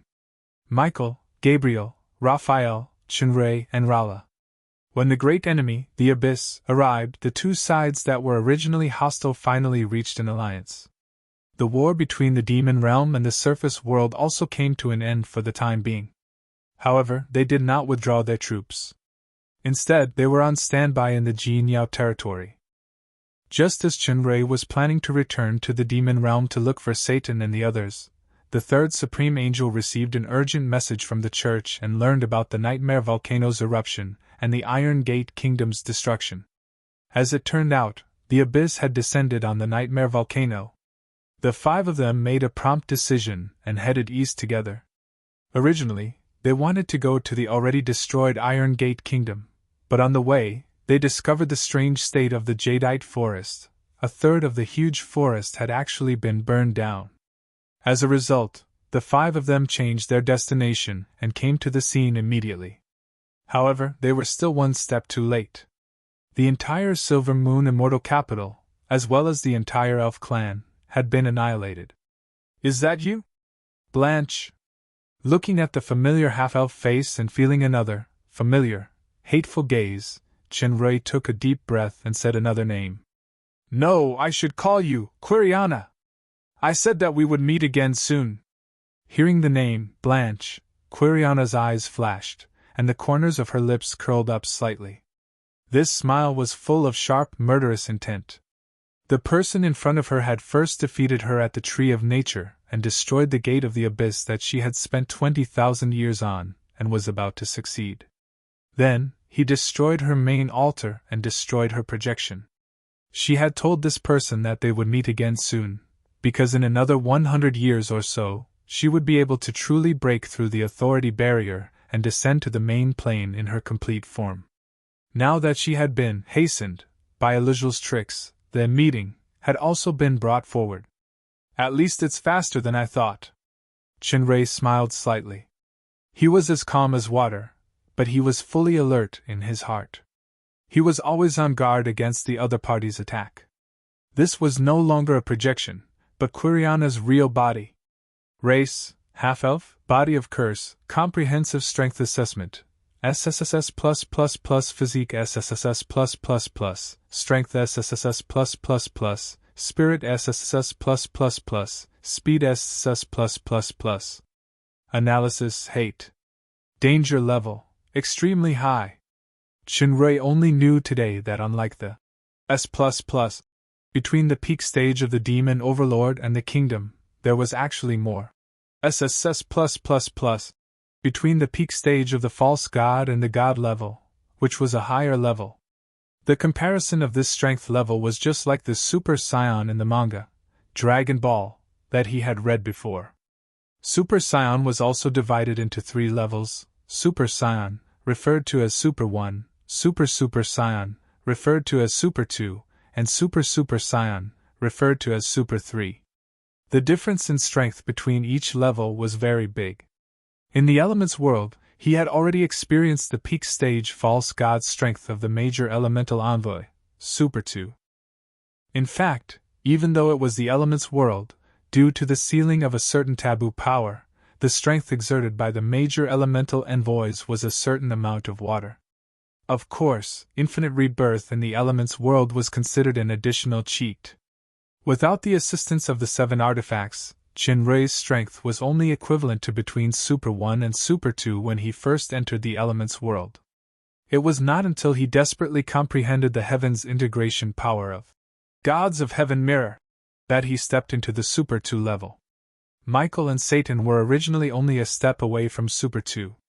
Under the stimulation of Chunrei's strength, they stepped into the Super 2 level one after another. Gabriel, Benhong, Raphael, and Rala, who had obtained a part of the goddess of elements' divine power, were already infinitely close to Super 2. They could break through at any time. Chunrei was now proficient in controlling the incomplete heavens constellation fusion power, which was equivalent to proficiently controlling the highest strength of Super 2.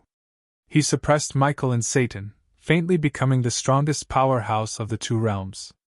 However, the strength of Quiriana in front of him was a notch higher. SSS+++ was equivalent to Super 3, and she was at the peak of Super 3. Perhaps only Chinrei, who completely integrated the gods of heaven mirror, could compete with her. The strength of the three rulers was probably at the Super 3 level. Quiriana was the strongest, Sasbach was the second, and Delothro was the last. No wonder back in the Sea of Death, Delothro's projection alone reached the level of Beyond One, and could compete with Satan. Although Satan held back at that time, Delothro's strength was indeed at the peak stage false god. The Water Elemental King once said that the strength of the three rulers of the abyss was extremely terrifying, but they were still not gods. Then SSSS+++ should be the last level leading to God level. In any case, facing Quiriana this time would be the biggest test ever. Chinrei was about to put Rala into the star-conferring platform, but the fairy Miss Long's firm voice had already sounded in his mind. Chinrei hesitated a little and did not immediately put away Rala. Rala's greatest wish was to fight side by side with him. For this reason, the fairy dragon was willing to take a huge risk and accept the inheritance of the elemental realm. She was almost scared out of her wits. If he put her into the star-conferring platform now, from Chinrei's point of view, he was worried about his lover's injury, but from Rala's point of view, it was a kind of negation. It negated her efforts and strength that risked her life. Then, let's face the crisis together. As soon as Chinrei turned his head, he met Rala's gaze. There was no need for soul talk as they already had a telepathic connection. There were thousands of words, but no words were needed. Rala's wrath of 6 elements had great lethality beyond ranks. It was a combat power that couldn't be ignored. Moreover, Quiriana seemed to have been attacked by some special power just now. She suffered a lot of damage, and her strength was weakened a lot. With Rala and the 3 supreme angels around, it might be the best opportunity to defeat Quiriana. When Quiriana saw that the enemy she hated actually dared to be distracted when facing an enemy like her, the murderous look in her eyes was even more intense. She locked her eyes firmly on Chinrei. Michael's voice sounded. "Quiriana! Your opponent is us!" Michael was naturally arrogant. He had once boasted that he was the person closest to God. The 3 supreme angels were also the rulers of the surface world. Now that the abyss had descended on the surface world, it was tantamount to invading his territory. Now that Quiriana had taken the initiative to attack Chinrei, the 3 of them were ignored. He couldn't help but be angry. As soon as this sentence came out, Quiriana's gaze shifted from Chinrei to land on Michael. Her sharp smile instantly turned into disdain. "You are just a lowly divine light attendant. If you had the protection bestowed by God back then, you might be able to fight against me now. Unfortunately, you have long since lost the protection of Master. You can't even withstand a single blow." Quiriana's tone was filled with undisguised disdain. "However, what kind of existence was I when you had God's protection? In front of my true will, I didn't even have the interest to look at ants like you." Chinrei's heart moved.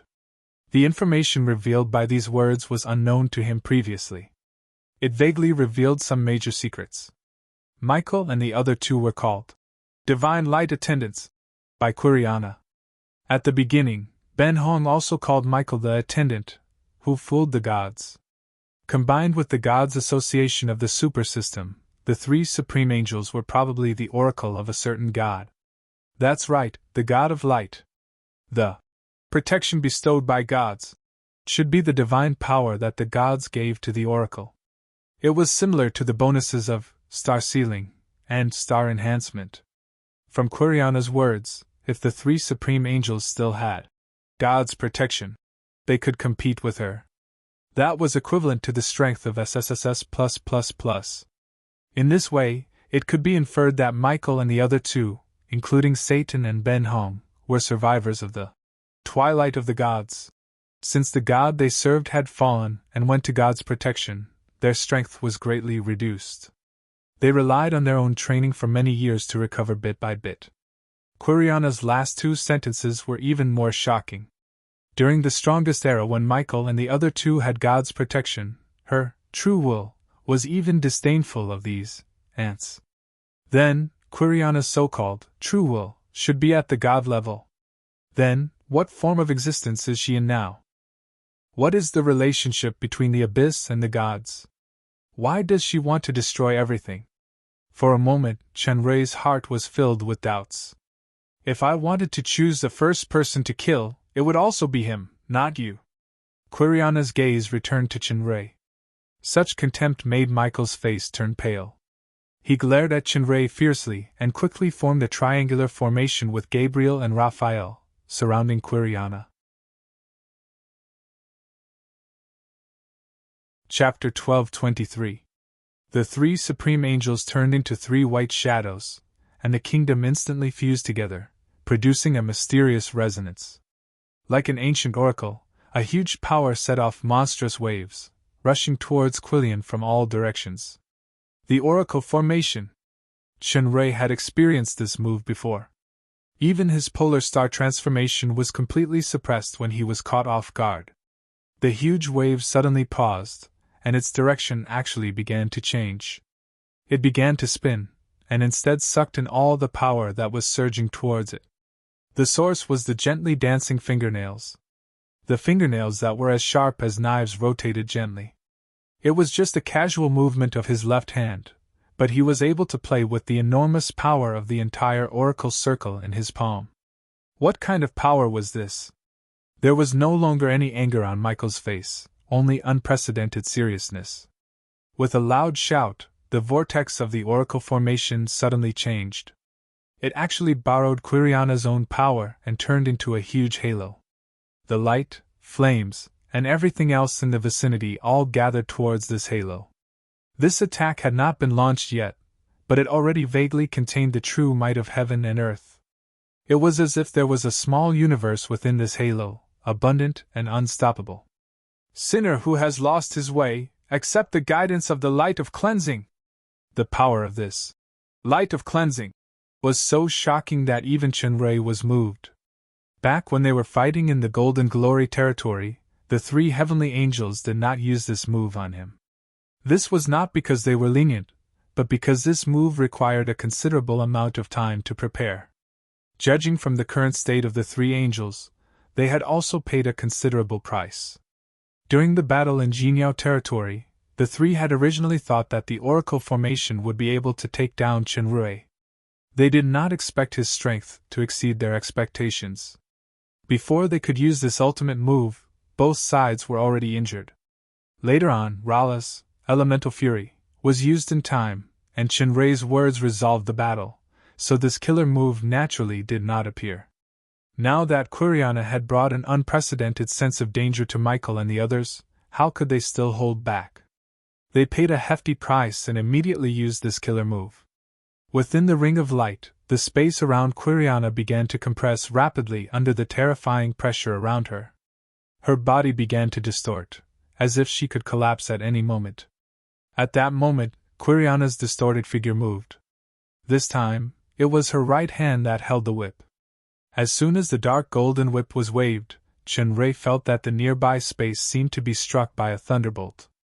The halo of the light of purification, together with the small universe in it, was torn apart by a huge force. With one whip, he shattered the light of purification and the oracle circle of the fused kingdom. The strongest ultimate move of the three angels combined was no match for a single whip from Quiriana.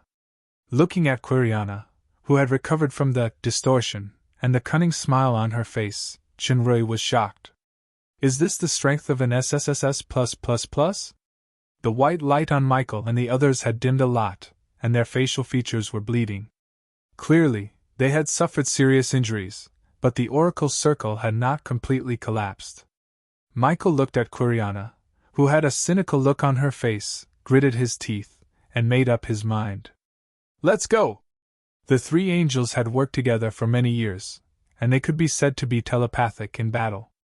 After sensing Michael's determination, the formation immediately changed. They did not surround Quiriana, but appeared in front of Quiriana in a 3-in-1 combination. Chenrei only felt the change in his vision. The formation of the three seemed to have become a flower, as white as snow, exuding the purest and most original aura. It was infinitely mysterious and vast, and the aura actually surpassed the light of purification from before. Original creation? No, it's the Book of Creation. Quiryana's eyes flickered, and she was slightly moved. Shinrei's eyes became solemn. In the space of the Gate of the Two Realms, his aura had suppressed all the pinnacle fake gods, including the three angels, and it was inevitable that he had a trace of psychological contempt for Michael and the others. Now, that contempt was completely gone. If it were him, he might not even be able to take the previous light of purification head-on, let alone this move that was unleashed with the help of the Book of Creation.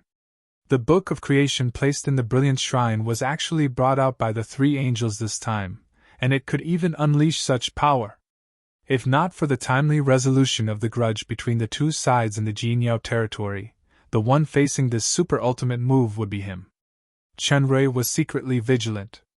I must not underestimate any opponent, especially powerhouses like the three supreme angels who have experienced the twilight of the gods. The flower bloomed layer by layer. It didn't seem to have any special power, but under the indifferent brilliance, wisps of smoke rose from Quiryana's body, as if she was rapidly decomposing under some kind of burning, and her aura suddenly weakened. Shinrei's eyes lit up. Creation and destruction were originally extremes of mutual reinforcement and restraint, and the original creation was the greatest nemesis of the destructive power of the abyss, especially when it was an ancient creation treasure like the Book of Creation. No wonder Michael was full of confidence and took the initiative to challenge him. It turned out that he had such a great weapon to defeat Quiryana. Seeing that she was being suppressed step by step, Quiryana suddenly revealed a cold smile, and the blood in her right eye suddenly dimmed, and the blue in her left eye shone with a deep light. Her entire temperament suddenly changed completely, and the power of the Book of Creation could no longer cause such a strong restraint on Quiryana as before. This was the original creation power. Shinrei couldn't believe it. Quiryana, who could destroy everything, actually had the original creation power. The three angels were also shocked. At this time, even though the flower was becoming more and more lush and crystal clear, the damage to Quiryana was getting smaller and smaller. Quiryana smiled coldly, and looked at Michael and the others with a gaze full of mockery and contempt, like a cat playing with a mouse. When things are extreme, the mysteries of the universe exist in one heart. How is it something ants like you can understand? You borrowed the power of the Book of Creation to pretend to be gods and stole faith for so many years, but you only have this kind of strength. How disappointing. A servant is a servant, after all. A dog that has lost its owner, no matter how glorious it is just a stray dog. As Quiryana was speaking, a green mark suddenly appeared on her face, perhaps due to the influence of the original creation power. A soft crack came from her right eye, and her words stopped abruptly. With a roar, countless cracks appeared on the sacred crystal-clear flower, and the cracks shone with a dark golden light. The flower only lasted for a few seconds before it shattered, and the three figures shot out and fell to the ground, unable to get up. Their armor of faith was shattered. Another whip, and the oracle formation completely collapsed, and the three angels were seriously injured. The moment Michael and the others were defeated, everything slowed down. Suruling! Shinrei made his move. Before the oracle formation was formed, Michael's glare at Shinrei was actually a secret signal. Michael wasn't a hot-headed fool, and he wouldn't engage in internal strife against an enemy like Quiryana. Before coming, the five of them had discussed the tactics to deal with the three masters of the abyss. The three angels would distract Quiryana's firepower and attention, and Shinrei, who had the strongest individual attack power, would seize the opportunity to launch a fatal attack. Michael's glare was actually just an insurance in case of an emergency. In his opinion, with the Book of Creation in hand, he should be able to defeat Quiryana, but who knew that an emergency would still happen?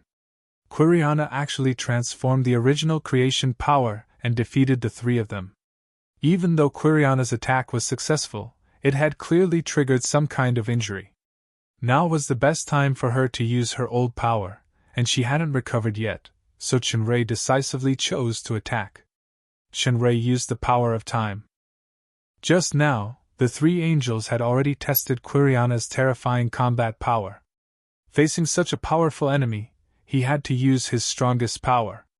The fusion of the celestial star's decree required a certain amount of time, and for Quiriana, this bit of time was enough for new power and to suppress her injuries, so Serene's goal was to seize the initiative. Time only slowed down for a short moment, and then returned to normal in an instant. Obviously, it couldn't last long under Quiriana's terrifying pressure. Serene dissipated in a far shorter time than expected, and Chenrui was shocked because the celestial star's decree hadn't been completely fused, but the arrow was already knocked and had to be fired. Quiriana didn't attack Chenrui immediately, because 6 colors appeared around her. The colors merged in the blink of an eye, like a rainbow returning to a prism, and became colorless again. The power of this fusion was superimposed, and it was almost an explosion of power. Elemental fury! Rala's timing was perfect. Quiriana's dark golden whip shook, and it turned into a protective circle around her. In the blink of an eye, she was swallowed by the elemental fury. The terrifying explosion caused the entire jadeite forest to tremble violently, and everything nearby was reduced to nothingness. The three angels and Chenrui didn't suffer too much of an impact. Even Michael and the others couldn't help but be moved by such power and control. Even Raphael had to admit that in terms of destructive power alone, this attack was even more powerful than his Holy Spirit soul suppression melody. However, everyone could still sense that Quiriana, who was in the center of the explosion, was still unmoved. The area around the whip didn't even have a single crack on the ground. However, taking advantage of this opportunity, Chenrui had basically completed the fusion of the celestial star mirror. He turned into a purple meteor and charged straight at Quiriana. Quiriana had endured the power of the Book of Creation and the elemental fury. More importantly, the hidden injuries caused by the moonlight sea of clouds and moonlight bow were acting up. With the power of the whip exhausted, it could no longer block the purple meteor, and it was pierced straight through. Unable to dodge, Quiriana put her hands up in a defensive posture. The next second, the entire world shook, and then became quiet. The remaining power of the elemental fury was completely suppressed by this great silence. The four's gazes were fixed on the two in the center. A layer of purple starlight solidified on Quiriana's body, as if she was imprisoned in some kind of condensed star crystal. She tried to exert force several times, but she couldn't break through the power of the starlight. Instead, the power of the stars locked her even tighter, and she couldn't move. This wasn't a simple fusion of the power of the celestial stars, but the result of Chenrui's constant training during this period. The profound meaning of seal on the star sealing platform. Originally, it could only be performed inside the super system, and it once imprisoned Ben Hong. Now, after the fusion of the power of the celestial stars, he could already perform it directly. This was Chenrui's strongest and biggest move. It was launched at the best time, and he finally succeeded in sealing Quiriana. Seeing that the struggle was getting weaker and weaker, Quiriana's right eye suddenly emitted a strong bloody light. The purple crystal was reflected into a crimson color by the bloody light. Quiriana's skin began to turn blood red, showing traces of golden veins. The purple crystal couldn't withstand such pressure, and a crack suddenly appeared on the surface. The crack instantly spread in all directions. With a bang, it completely shattered. Chenrui on the opposite side was shaken out. The star armor on his body was full of cracks, and blood spilled from the corner of his mouth. After the transformation, Quiriana shook the scattered star dust on the whip and showed a creepy smile. The three supreme angels and Rala were so shocked by the power that they could hardly move. Their eyes were full of horror. Too strong! Chapter 12:24. I remember you, because the first time I met you, you used a power similar to that of a divine kingdom to seal my clone. That kind of vast faith and life is not something these ants can compare to. Quiriana glanced at the three supreme angels with disdain as she said this. Your kingdom is quite special. It actually has the true form of true authority. No, perhaps it's not just authority. The power that you released just now actually directly harmed my origin. The strange thing is that you're not a god, and I can't sense any divine bloodline. I didn't expect that there would be such a special existence like you in this dead and silent main plane. If your strength grows, you'll be my greatest threat. So you must die. Quiriana's voice became even colder, and the dark golden patterns on her blood-red skin emitted an extremely frightening glow. At this moment, Shinrui's image became blurry, as if it was blocked by layers of glass. The structure of the glass was very mysterious, and it could reflect and refract all kinds of attacks. This glass quickly extended to the entire world, turning into a huge maze. Very exquisite elemental origin power, and I can even see a trace of elemental authority. Unfortunately, it's still unable to withstand a single blow in the face of absolute power. I don't even need to spend any effort to break through this maze. All I need is a whip. Quiriana lightly waved the whip in her hand, and the glass maze instantly shattered. Rala was violently flung away by the huge recoil, and the ground along the way was covered in blood. The only enemy worth facing, I will personally grant you the most glorious death. Quiriana's sharp claws slowly extended towards Shinrui, who was struggling to get up. Just this action in midair alone caused everyone to feel a strong sense of suffocation. Shinrui could clearly feel the approach of death, and there was no way to avoid it. He couldn't even think of running away. In the course of his growth, this was not the first time he had felt this feeling of absolute oppression, but it was very likely that it would be the last. The difference in strength was too great. Shinrui, Rala, and the three supreme angels couldn't shake him even if they joined forces. In this era where the gods were silent, Quiriana could be called the well-deserved number one, a truly invincible existence. There was one more thing in Shinrui's hand, a card. Lord of Darkness. It was a key, formed by the 7 artifacts. This key could summon the eye that caused the gods to fall. However, Shinrui also remembered that at the moment of Elijul's fall, an eye appeared in the sky. Were these two related? Would something unexpected happen if he used this card in front of Quiriana? When Lucifer entered the King of Darkness, he had said that he only had one chance to use the Supreme Key.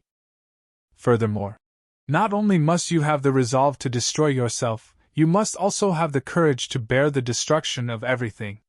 Self could be understood as using life as a medium, and destroying everything meant destroying the world? While Shinrui was hesitating, Gabriel's voice sounded. Don't use that! Gabriel was also present when Lucifer was annihilated. Others might not understand what this card was, but Gabriel knew it very well. She knew more about this card, or the Supreme Key, than Shinrui. However, Shinrui already knew Gabriel's feelings for Lucifer. Was this because of her feelings, or because of the card itself? Quiriana frowned. Gabriel, who was rushing over with all her might, was sent flying again and fell to the ground. Quiriana didn't pay attention to Gabriel. Her eyes fell on the Lord of Darkness in Shinrui's hand. There was some doubt in her bloody eyes, but her claws didn't stop and slowly retracted in the air. The nearby space trembled under the terrifying pressure. The star armor on Shinrui couldn't withstand such a huge pressure, and he couldn't help but tighten his grip on the card. In the Jinyao territory, the original battlefield had been cleaned up, and the Demons' Coalition army had returned to the realm of demons. The captives and the corpses of the human coalition army in the previous battle in the realm of demons had been returned. Although these corpses would inevitably cause grief and hatred, this war with the realm of demons could no longer be fought. Although the battle on the plains was only a small skirmish, the demons had already shown great strength, and this strength was even above expectations. If they really fought to the death, the outcome was really hard to predict. But what could be predicted was that no matter which side won, it would be a Pyrrhic victory. There would only be more deaths and injuries. The most surprising thing was the strength of the realm of demons' super powerhouses. The husband of the 3 empresses of the realm of demons, Aguil, could actually fight against the 3 strongest angels by himself. And this legendary husband also had a shocking identity, the 3rd prince of the Long Huang Empire, Arthur. These were not the most important things. The human coalition army had already received a shocking news. That was, a large number of monsters had appeared in the Plain of Nightmares, and the kingdom of Iron Gate had been destroyed. From the king to the commoners, no one was spared. This was not an ordinary occupation, but a complete destruction that would make one's hair stand on end. It seemed that because of the appearance of this common dangerous enemy, the three angels and Aguile had turned from enemies to friends. They ordered to stop the war and went to the Plain of Nightmares together. The human coalition army stayed in the Jinyao territory to guard, and the Realm of Demons coalition army did not disband either, staying in the Bloodclaw territory to await further orders. Both sides were watching and looking forward to the results of the battle in the Plain of Nightmares. However, no one knew that the location of the decisive battle was not in the Plain of Nightmares, but in the fairy capital of Silvermoon. Quiriana's terrifying power suddenly stagnated, as if it was blocked by something. This was an invisible force field. Although it was only a few meters in range, it enveloped Shinrei and prevented him from breaking through the force field. This was the absolute barrier of the robe of holy light. It created a protective force field with a diameter of 5 meters, which could defend against any form or strength of attack when one was unable to move. It lasted for 10 seconds and could be used once every 24 hours. Although he was unable to move, under such circumstances, 10 seconds was especially precious, giving Shinrei precious time to fuse the celestial mirrors of heavens on the spot. The King of Darkness in Shinrei's hand had already disappeared, leaving only dazzling starlight. The light of the celestial mirrors of heavens shone again, far more dazzling than before. The previous attack was fused with his limit, about 80% of the power of the heavens.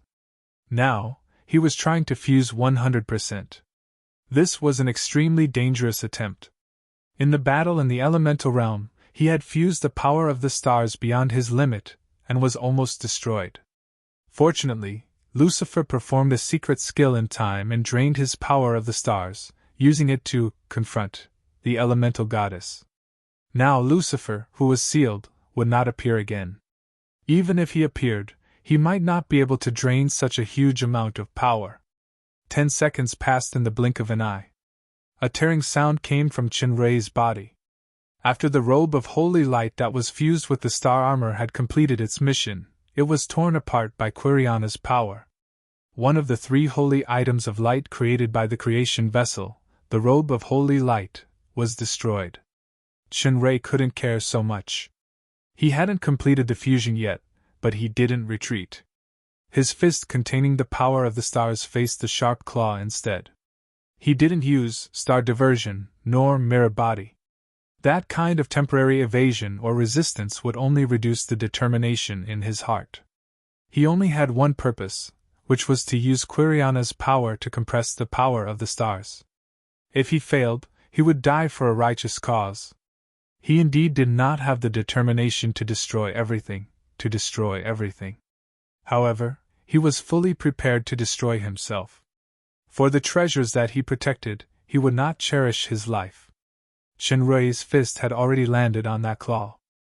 Under the terrifying pressure, he felt that the bones in his hand, the bones in his entire body, and even his flesh and soul were about to shatter. However, the determination in his eyes became even stronger. Just now, Quiriana had said that the mirror of the gods of heaven could hurt her origin. Even if there was only a 1 in 10,000 chance of winning this attack, he would not retreat. Shinrei's golden pupils had already turned into a dazzling purple. His whole body was as dazzling as a star. Even Quiriana could not help but narrow her eyes under that dazzling light. This might be the last flash of light in her life. Cracks appeared on the ground under Quiriana's feet. Even when facing the light of purification and elemental fury, the ground had not been damaged, but now it cracked. Shinrei clearly felt that his body and soul began to burn wildly, and they might be extinguished at any time. There was still only one belief in his mind: move forward.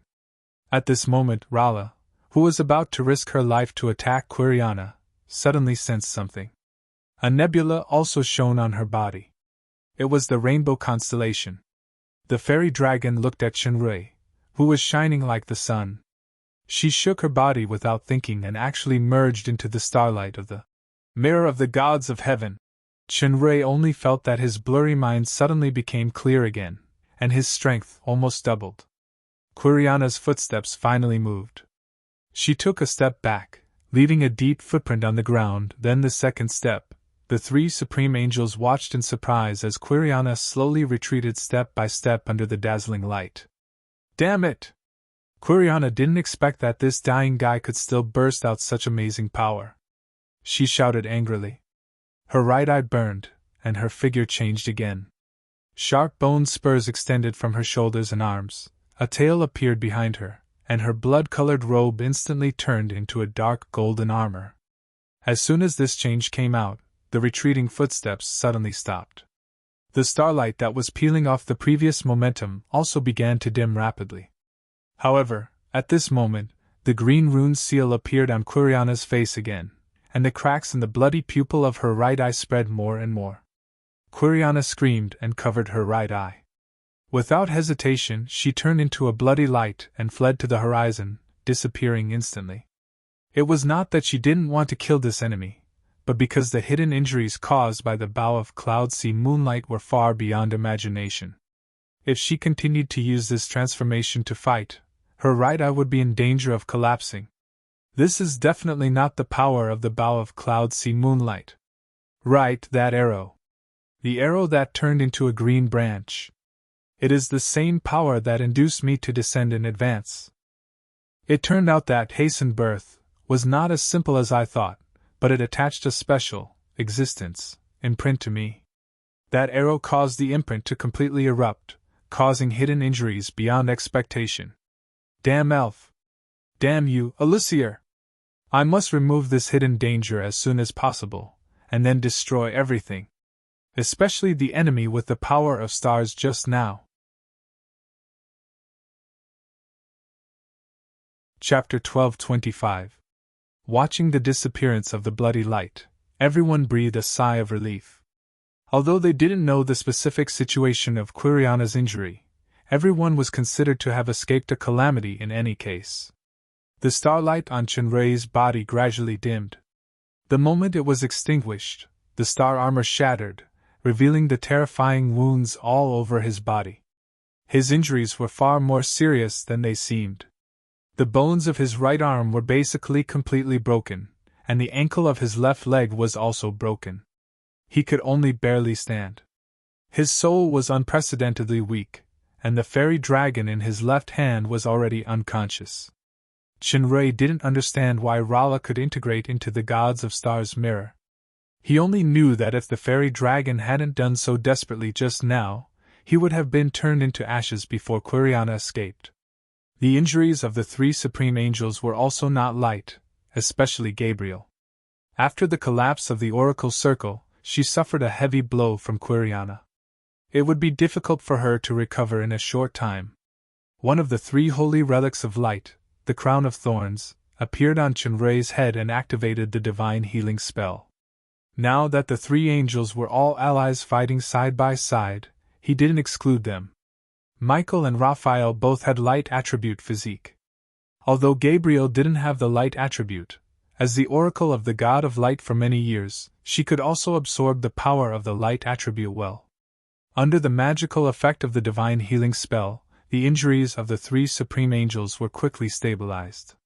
It was just that Rala still didn't wake up. Fortunately, judging from her breath of life, she should be fine. Chenrui's body and soul were seriously injured this time. The divine healing spell could only heal the surface. It was far from enough. He had to rest for a long time to recover. "Three of you." Chenrui retracted the crown of thorns and said, "Today's battle can only be described as lucky.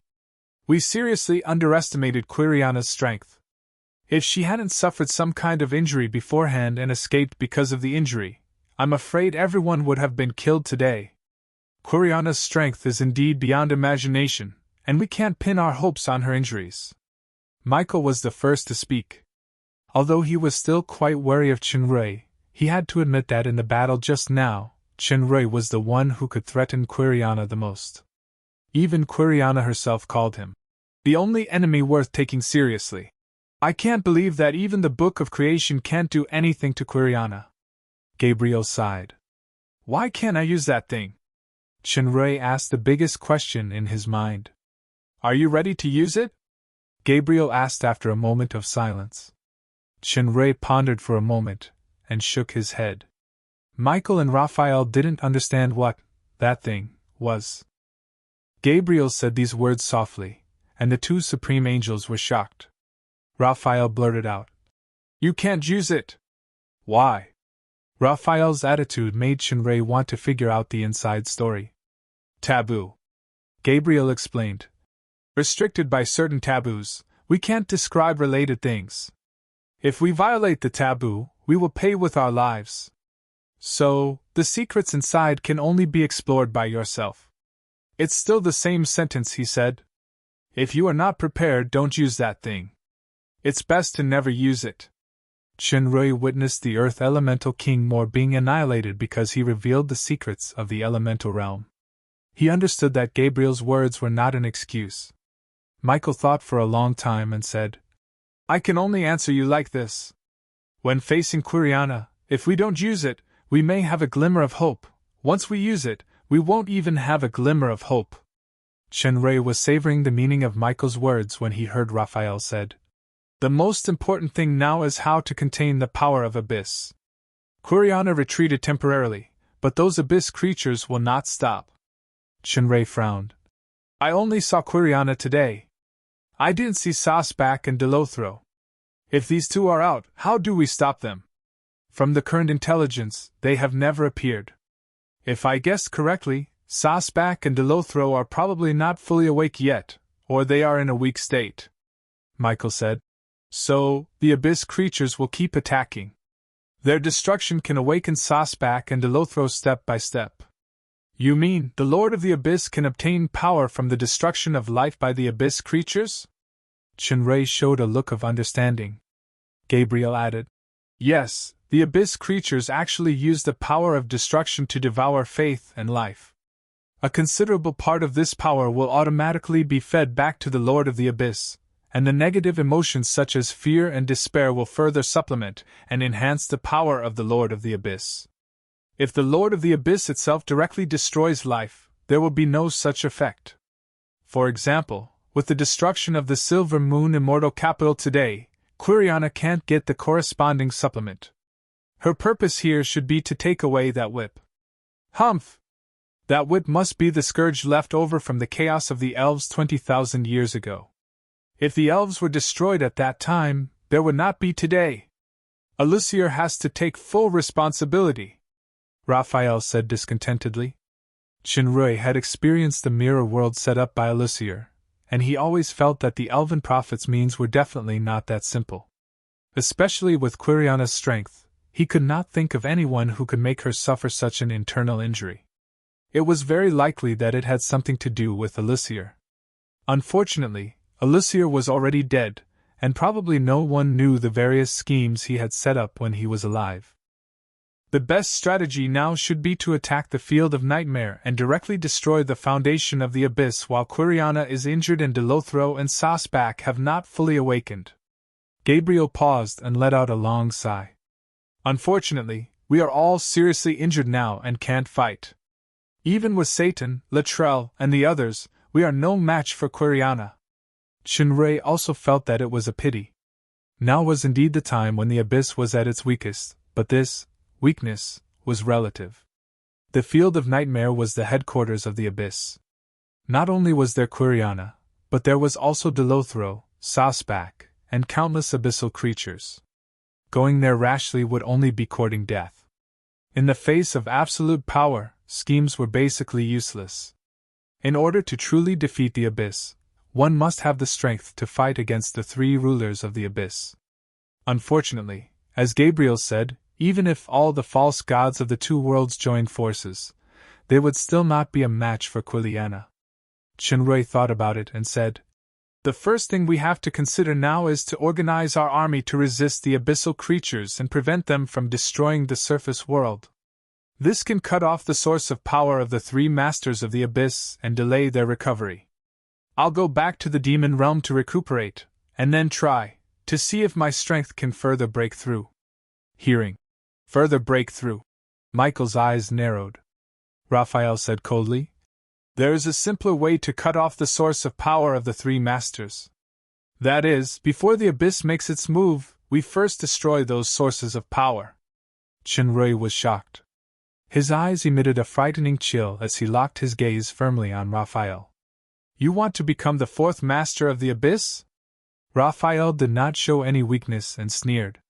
"Don't pretend. That's not kindness, it's cowardice. Against an enemy like the abyss, we must do whatever it takes. If that's the case, then I already have the resolve to use the paramount key." Michael frowned and said, "All right, stop arguing. This is not a good idea. Quiriana has already descended, and everyone has experienced her strength just now. Even if we really kill all the humans and demons, we still won't be able to defeat Quiriana. Moreover, losing believers is tantamount to cutting off the possibility of us advancing further.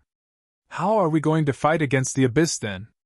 Gabriel also said, "We must unite the forces of the demon realm and the surface world, including the super-experts, and work together to fight against the abyss." Raphael looked at Gabriel and Michael and did not say anything else. Shinrui did not pay attention to Raphael and nodded. The abyss descended in the nightmare planes, so their goal must be to use the nightmare planes as the center and expand everywhere. The destruction of the Iron Gate Kingdom is just the beginning. Our top priority now is to quickly reinforce the Ryo Empire. At the same time, move the civilians who have no combat power to a safe place and advance. If the war is really urgent, we can consider the demon realm as the place of migration. Move the humans to the demon realm? The suggestion left the three angels stunned, and Gabriel said, "I hope the situation won't be that bad." The two sides basically reached a consensus of the two worlds joining forces. The surface army was quickly mobilized to reinforce the Ryo Empire. Shinrui brought Rala back to the demon realm to recuperate. The demon realm army and forces were mobilized to reinforce the surface world. The three supreme angels once again gathered the super-experts of both worlds to fight against the strong enemy. The news of the demon realm and the surface world becoming friends and reuniting spread to the Jinyao territory and even the entire human world. Almost everyone was shocked. A few days ago, they were fighting to the death with the demon realm's allied forces. Today, they were actually joining forces. The most shocking thing was actually not the union itself, but a shocking signal from this union. The three supreme angels actually could not destroy those monsters in this battle. That was why they were forced to ally with the demon realm. The elves were the most affected. This was because the elves had received the bad news that the Silver Moon Fairy capital had been destroyed. Including Queen Liv, all the elves who had stayed behind had died. All the elves were indescribably sorrowful. The little princess Michelle even cried until she fainted. The new elf prophet, Zelania, finally understood why her father, Alucier, insisted on entrusting the Tree of Nature to an outsider like Shinrui and not letting him return it on time. She even left a letter to the queen, suggesting that all the elites should be sent to join the human allied forces. It turned out that she had already foreseen the destruction of the Silver Moon Fairy capital. At this moment, in the magic games of the surface world and the demon realm, an important announcement was released at the same time. This announcement also automatically appeared in every magic phone's text message. This time, the monsters attacking the surface world came from another world. They were the common enemy of all the surface races and demons. Their original form and habits were similar to the monsters in the magic games, dungeons, or siege activities. The army could consider targeted strategies and tactics. Not only were the monsters powerful and shocking in numbers, but wherever they passed, there was no chance of survival. There was no chance of surrender. If one wanted to live, they could only resist with all their might. Chapter 1226. The human coalition army stationed in the Jinyao territory began to urgently dispatch. They marched eastward in batches to the Ryo Empire for reinforcements. Many neighboring countries near the Ryo Empire appeared in a chaotic situation where groups of people migrated westward. After seeing the announcements in the magic game and the magic phone, the people's nerves, which were originally tense because of the battle with the demon realm, almost collapsed. This was because an enemy more terrifying than the demon realm had appeared. This enemy was so powerful that it destroyed the Iron Gate Empire and the Elves' Silver Moon Immortal Capital. Even the strongest 3 angels of the Church of Light couldn't win when they went there. In this critical situation, humans were forced to join forces with the demons who were enemies before. However, the human coalition army mobilized quickly, but the temporary reinforcements of the demons never appeared, which made many people suspicious. Do the demons want to take the opportunity to attack from both sides with the monsters to completely exterminate humans? In fact, this was just a groundless delusion. The real reason was that the demon realm was now in a violent shock. The cause of this shock was not only because of the monsters that appeared in the human world, but also because of the shocking news from the demons' coalition army, which was the identity of the 3 empires' husband, Aguile. Aguile is a human. The only husband of the 3 empresses of the demon realm, the uncrowned king of the demon realm, is actually a human. This shock quickly spread to all parts of the demon realm. Protests were everywhere, and many soldiers even refused to participate in supporting the army of the human world. If it weren't for the complete rule of the 3 empresses, it would have caused some kind of riot. No matter what contribution Aguile has made to the demon realm, no matter whether he is controlling the demon realm behind the scenes, he is still a human after all. The 3 empresses were unanimously remonstrated by the ministers, requesting Her Majesty Empress to divorce her husband and announce it to the world. However, the 3 Empress Majesties did not move, nor did they make any statements to explain this. Until one day, the Magic TV broadcast a film. This film was screened simultaneously on all channels of the demon realm, and there was also a live broadcast in the Magic game. To be precise, this was a documentary shot from a third-person perspective. The content of the documentary could be said to be a personal biography. The first scene was a desolate estate. If it weren't for the steel of the estate, it was almost hard to imagine that it was the most prosperous estate in the demon realm, the Dark Moon Estate. The protagonist of the documentary was not the well-known Queen Jia, but a blonde human with golden eyes, the famous human financial officer, Chen Rui. The golden-haired human slowly put on a mask. Next, many representative figures disappeared in front of the camera. The former top genius potioneer of the Fallen Angel Empire, Sandro, the former financial officer of the Dark Moon, Joseph, the top swordsman, Athena, the Dark Moon's Princess Royal Jia, the little Princess Alice. There was no superfluous narration, only light music, people involuntarily immersed in the story. From the increase and spread of people and buildings in the Dark Moon Estate, it reflected the change of the entire Dark Moon Estate from dilapidated to gradually prosperous. As the music grew more intense, a sorcerer hidden in the darkness appeared and bowed to the masked human. The scene of the war appeared immediately. Lord Josh's coalition army of the Red Spirit Estate, the former regent Obsidian of the Fallen Angel Empire. The scene of the war was only a dozen seconds, but the scene was quite grand. The shooting angle was constantly changing. The battle formation duel, close-range combat, close-up shots. The most eye-catching was the Dark Moon's Undead Legion, and the commander of the Legion was the sorcerer. The intense dynamic picture gradually froze. The scene of Jia holding the sword of Fallen Angel and all the army surrendering appeared. Beside Jia was the cloaked man covered in blood with a head in his hand. It was the head of Regent Obsidian. This was the process of the Fallen Angel Empire's Empress Jia, counterattacked Regent Obsidian and pacified the Fallen Angel Empire. The cloaked man who always followed the Empress was Aguile, who was the rumored dead Chen Rui. As everyone knew, the prosperity of the Dark Moon Estate and even the entire Fallen Angel Empire, the human Chen Rui, who was known as the first Internal Affairs Minister, was the most critical figure. However, from the current situation, not only internal affairs, but this hidden human also dominated the entire war. The music slowly transitioned from excitement to simplicity and solemnity. In the picture, the masked man put on the crown for Jia, and Jia sat on the throne, announcing that the Princess Royal had truly ascended to the throne as an empress. At the same time, it cut into the scenes of the fallen angel capital, the development and prosperity of various estates, as well as the alliance with the Shadow Empire.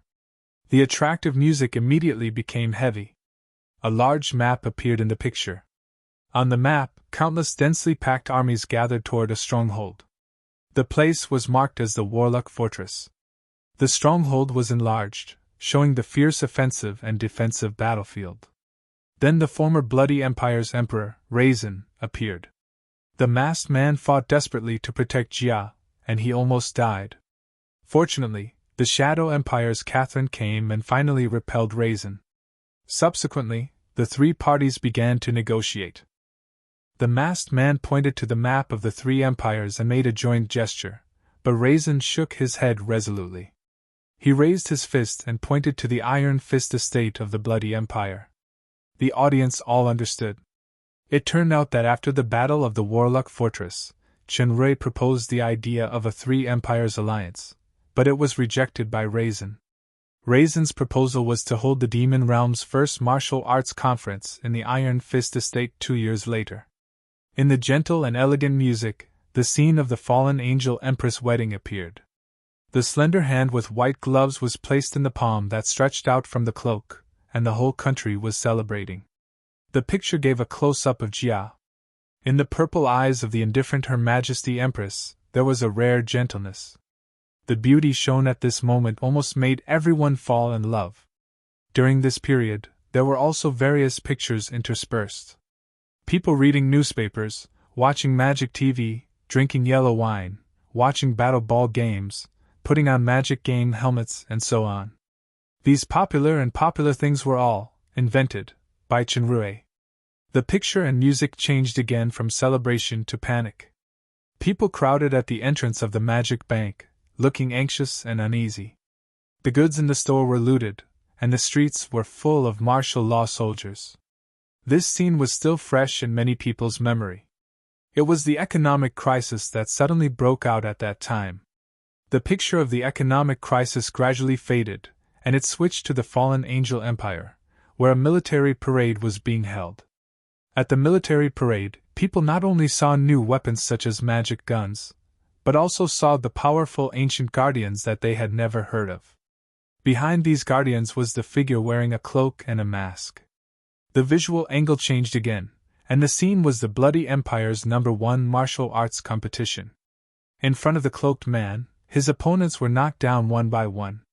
The most intense was in the semi-final against the little girl, Lolly, who easily defeated Raisin the Great. In the end, the cloaked man won. The opponent in the final was the Shadow Empress, Catherine. The two confronted each other, and the background music became sad. The cloaked man seemed to be talking, but Catherine just looked at him quietly and said 2 words. Although there was no sound, it could be distinguished from Catherine's mouth. "It's worth it." These 2 words were still remembered by the people of the Shadow Empire. The cloaked man slowly took off the mask, and it was another unfamiliar face. Now, everyone understood that it was precisely because this face wasn't her true face that it was the answer that Aguile gave to Catherine. Then Catherine and Chenrui interlocked their fingers. In the middle of them was a cute little girl. The light and soft music made the audience feel warm and happy. After the warmth and happiness, there was peace and tranquility. The 3 empires signed the formal contract of alliance, but it was not over yet. There was an unexpected scene. In a place where the sun shone, a woman was imprisoned. Beside her were 2 angels, one with 8 wings, and the other with 12 wings. The cloaked man lured the 12-winged angel away, defeated the 8-winged angel, and rescued the woman. As the camera zoomed in, the subjects of the Bloody Empire recognized the woman immediately. The current Bloody Empire's empress, Tiffany. The man stretched out his hand. Tiffany hesitated for a moment, and finally slowly put her hand in his palm. This was a close-up. Not only Tiffany, but the two previous empresses also had similar close-up. Although this scene was brief, the story between Empress Tiffany and Chunrui was evident. Defeating the legendary angel also showed Chunrui's powerful strength. It was said that the Demon Realm Coalition army who returned from the battlefield in Jinyao territory described that they saw with their own eyes that Aguile fought against 3 12-winged angels by himself. It was said that the 3 12-winged angels were the 3 supreme angels who were the strongest and closest to God in the human world. Then, isn't Chunrui the real top powerhouse of the two realms? Finally, it was the ending. With the marriage of the two empresses and Chunrui, the demon realm entered a truly prosperous and peaceful era. In the last scene at the end, Chunrui stood on the high platform and looked ahead. Below him was an endless army of ancient guardians. Then this picture gradually faded away layer by layer. Finally, it stopped for a moment in his deep eyes looking into the distance. All the images disappeared, and the entire documentary ended. The scene at the end of the credits, including the fading figure and the deep gaze, gave countless people a strong sense of familiarity. This was the opening of the magical game, Endless Warrior Online. In the magical game, this opening had a slogan that everyone knew. True courage is not to conquer, but to protect. There was no narration in the entire documentary, but the subtext, protect, in the final scene had explained a lot of things. After the documentary was broadcasted, the many voices of dissent in the demon realm suddenly quieted down. People had personally experienced this process from turbulence to peace. The documentary described the facts without any exaggeration. No one could deny that the demon realm had today's situation. Chunrui, the human named Aguile, played an irreplaceable key role. He created unprecedented peace and prosperity with his own hands, and all the people were beneficiaries.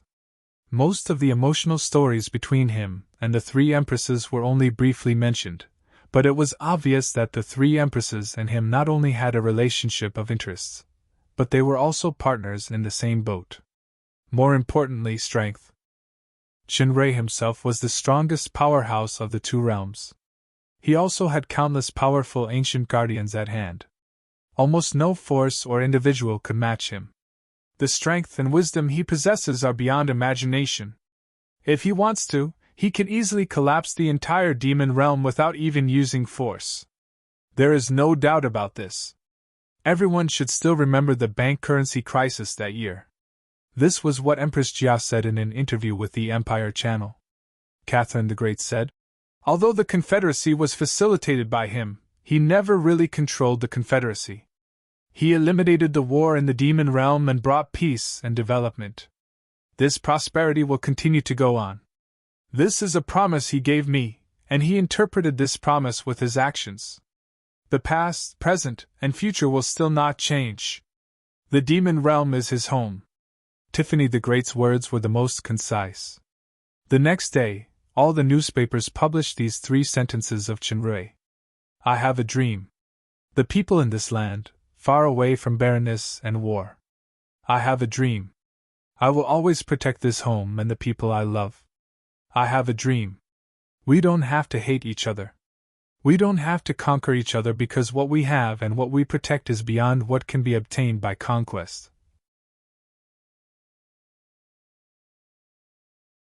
Chapter 12:27. I have a dream was actually just a dream. It might be able to touch some people, but in this real world where power was respected, a dream was just a dream. Although it was magnificent and moving, it was ultimately a bubble that would burst at a touch. However, some things really existed and were not bubbles. The entire documentary, including the Queen's speech at the back, was actually vaguely emphasizing a fact. The demon realm was under the control of this human.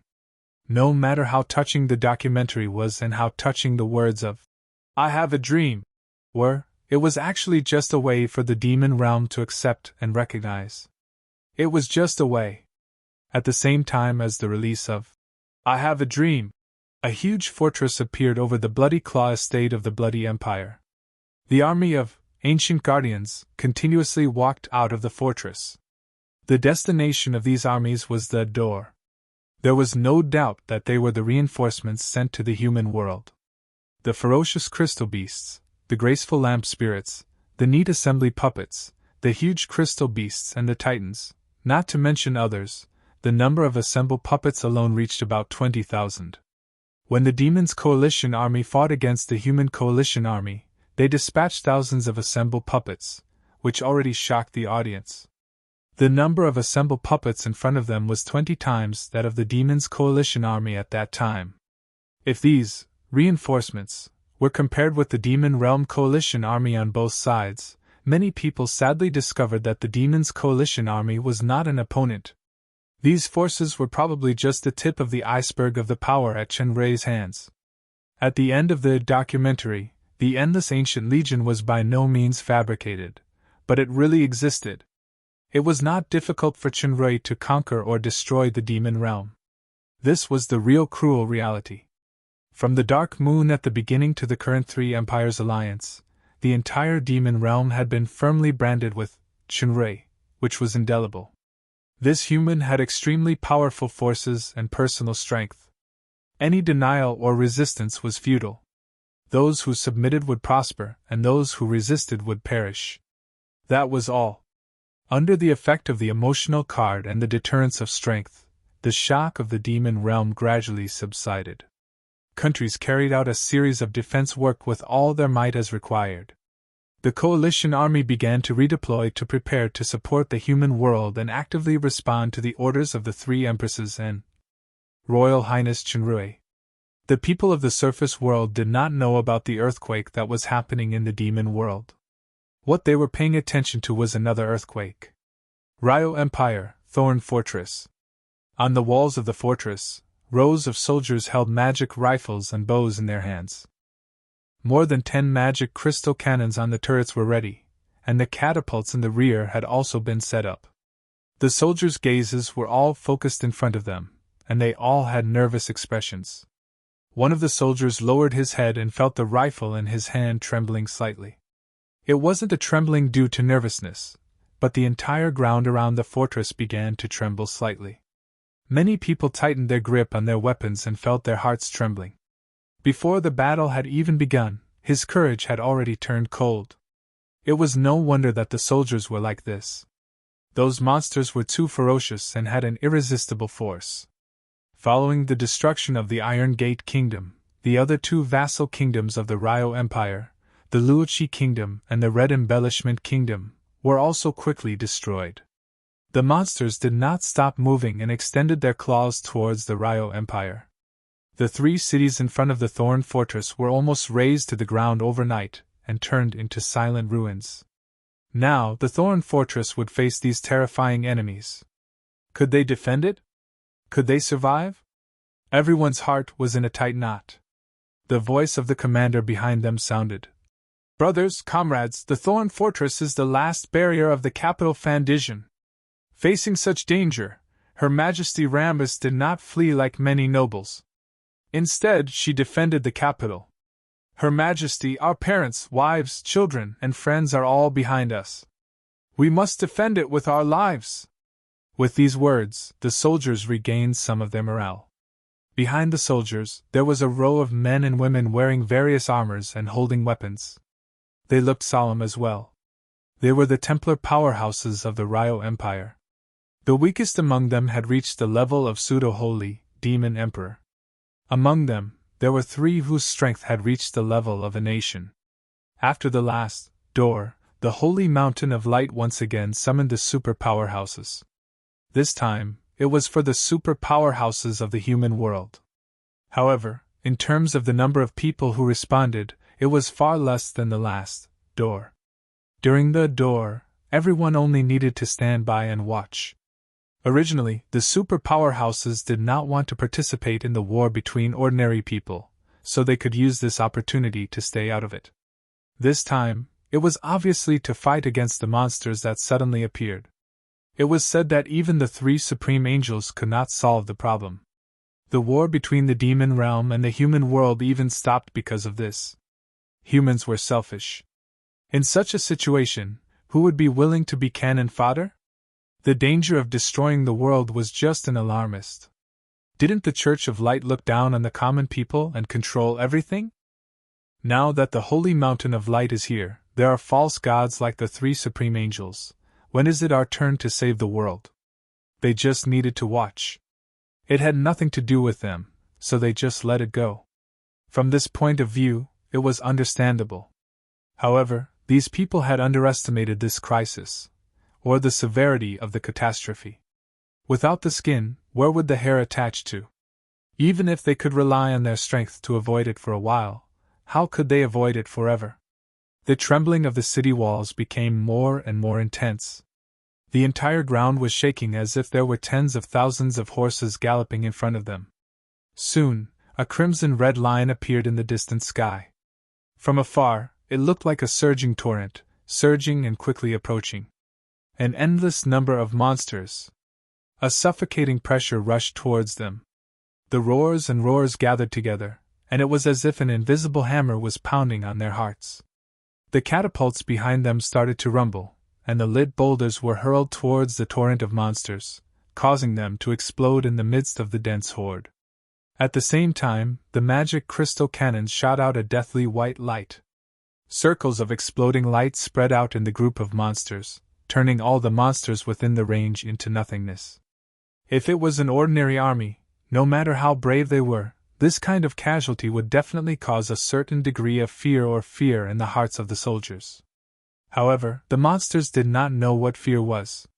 They did not slow down at all and still maintained their terrifying pace as they rushed forward.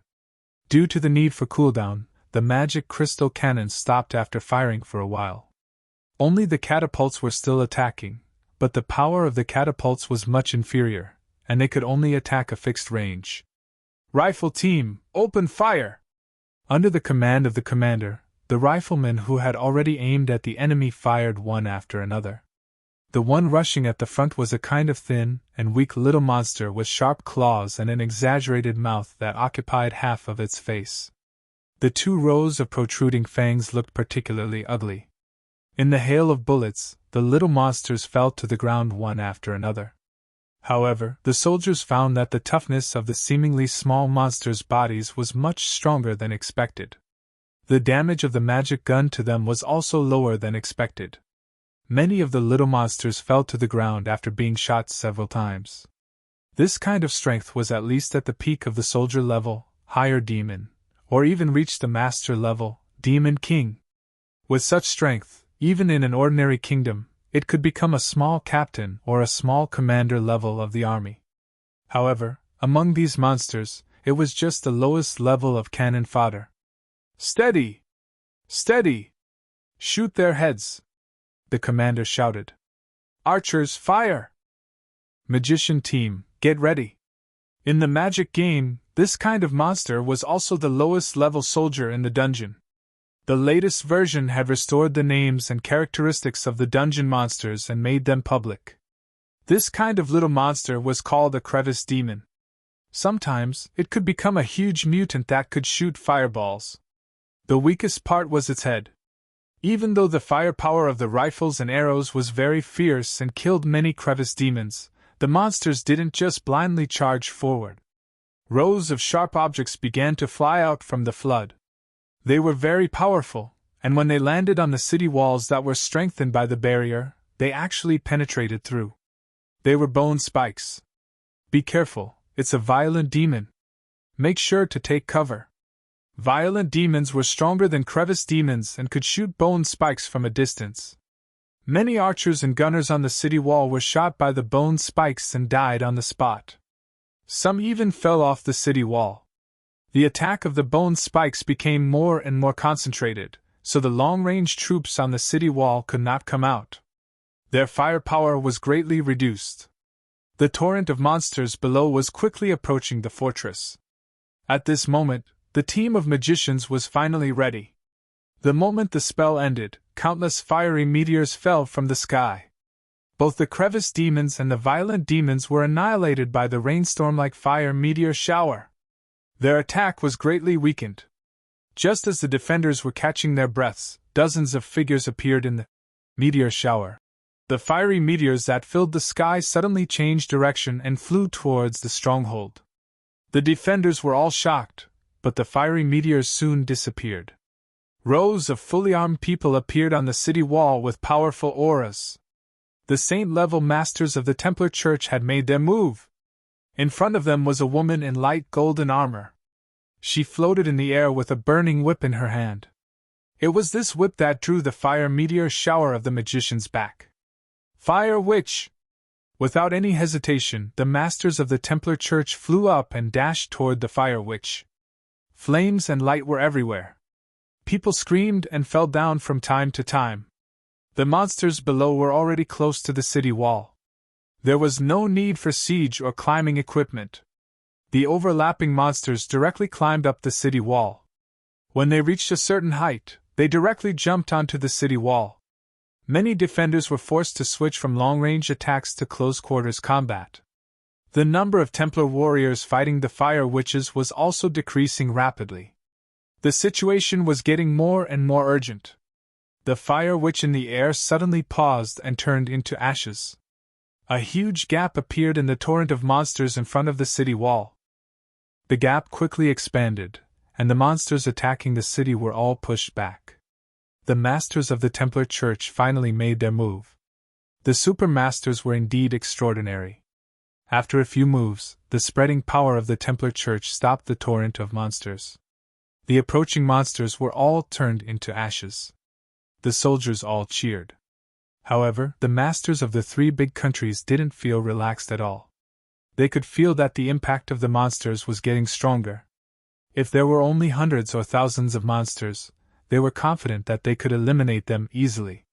However, these monsters weren't in hundreds or thousands, or tens of thousands or hundreds of thousands. There was only one word to describe them: endless. The masters of the three big countries were shocked. They felt that their Templar Church was torn apart by an extremely sharp force and disappeared. Then, they saw two figures at the front of the torrent of monsters. They had extremely strong bodies and ferocious looks. Their bulging muscles had patterns that looked like natural armors. They had a pair of bone wings that looked like wings on their backs, and they held a huge sword in their hands. The cheers on the city wall all quieted down. Rather than saying it was quiet, it was more like they were choked by the suffocating atmosphere. The source of all this was the two monsters with huge swords. Lord of the Abyss. The tide of monsters surged forward again. The masters of the three big countries couldn't divert their attention to attack the ordinary monsters anymore. They had been locked on by the two Lord of the Abyss. The three of them felt the threat of death at the same time. They looked at each other and said, "Let's fight!" The three figures dashed toward the Lord of the Abyss like lightning.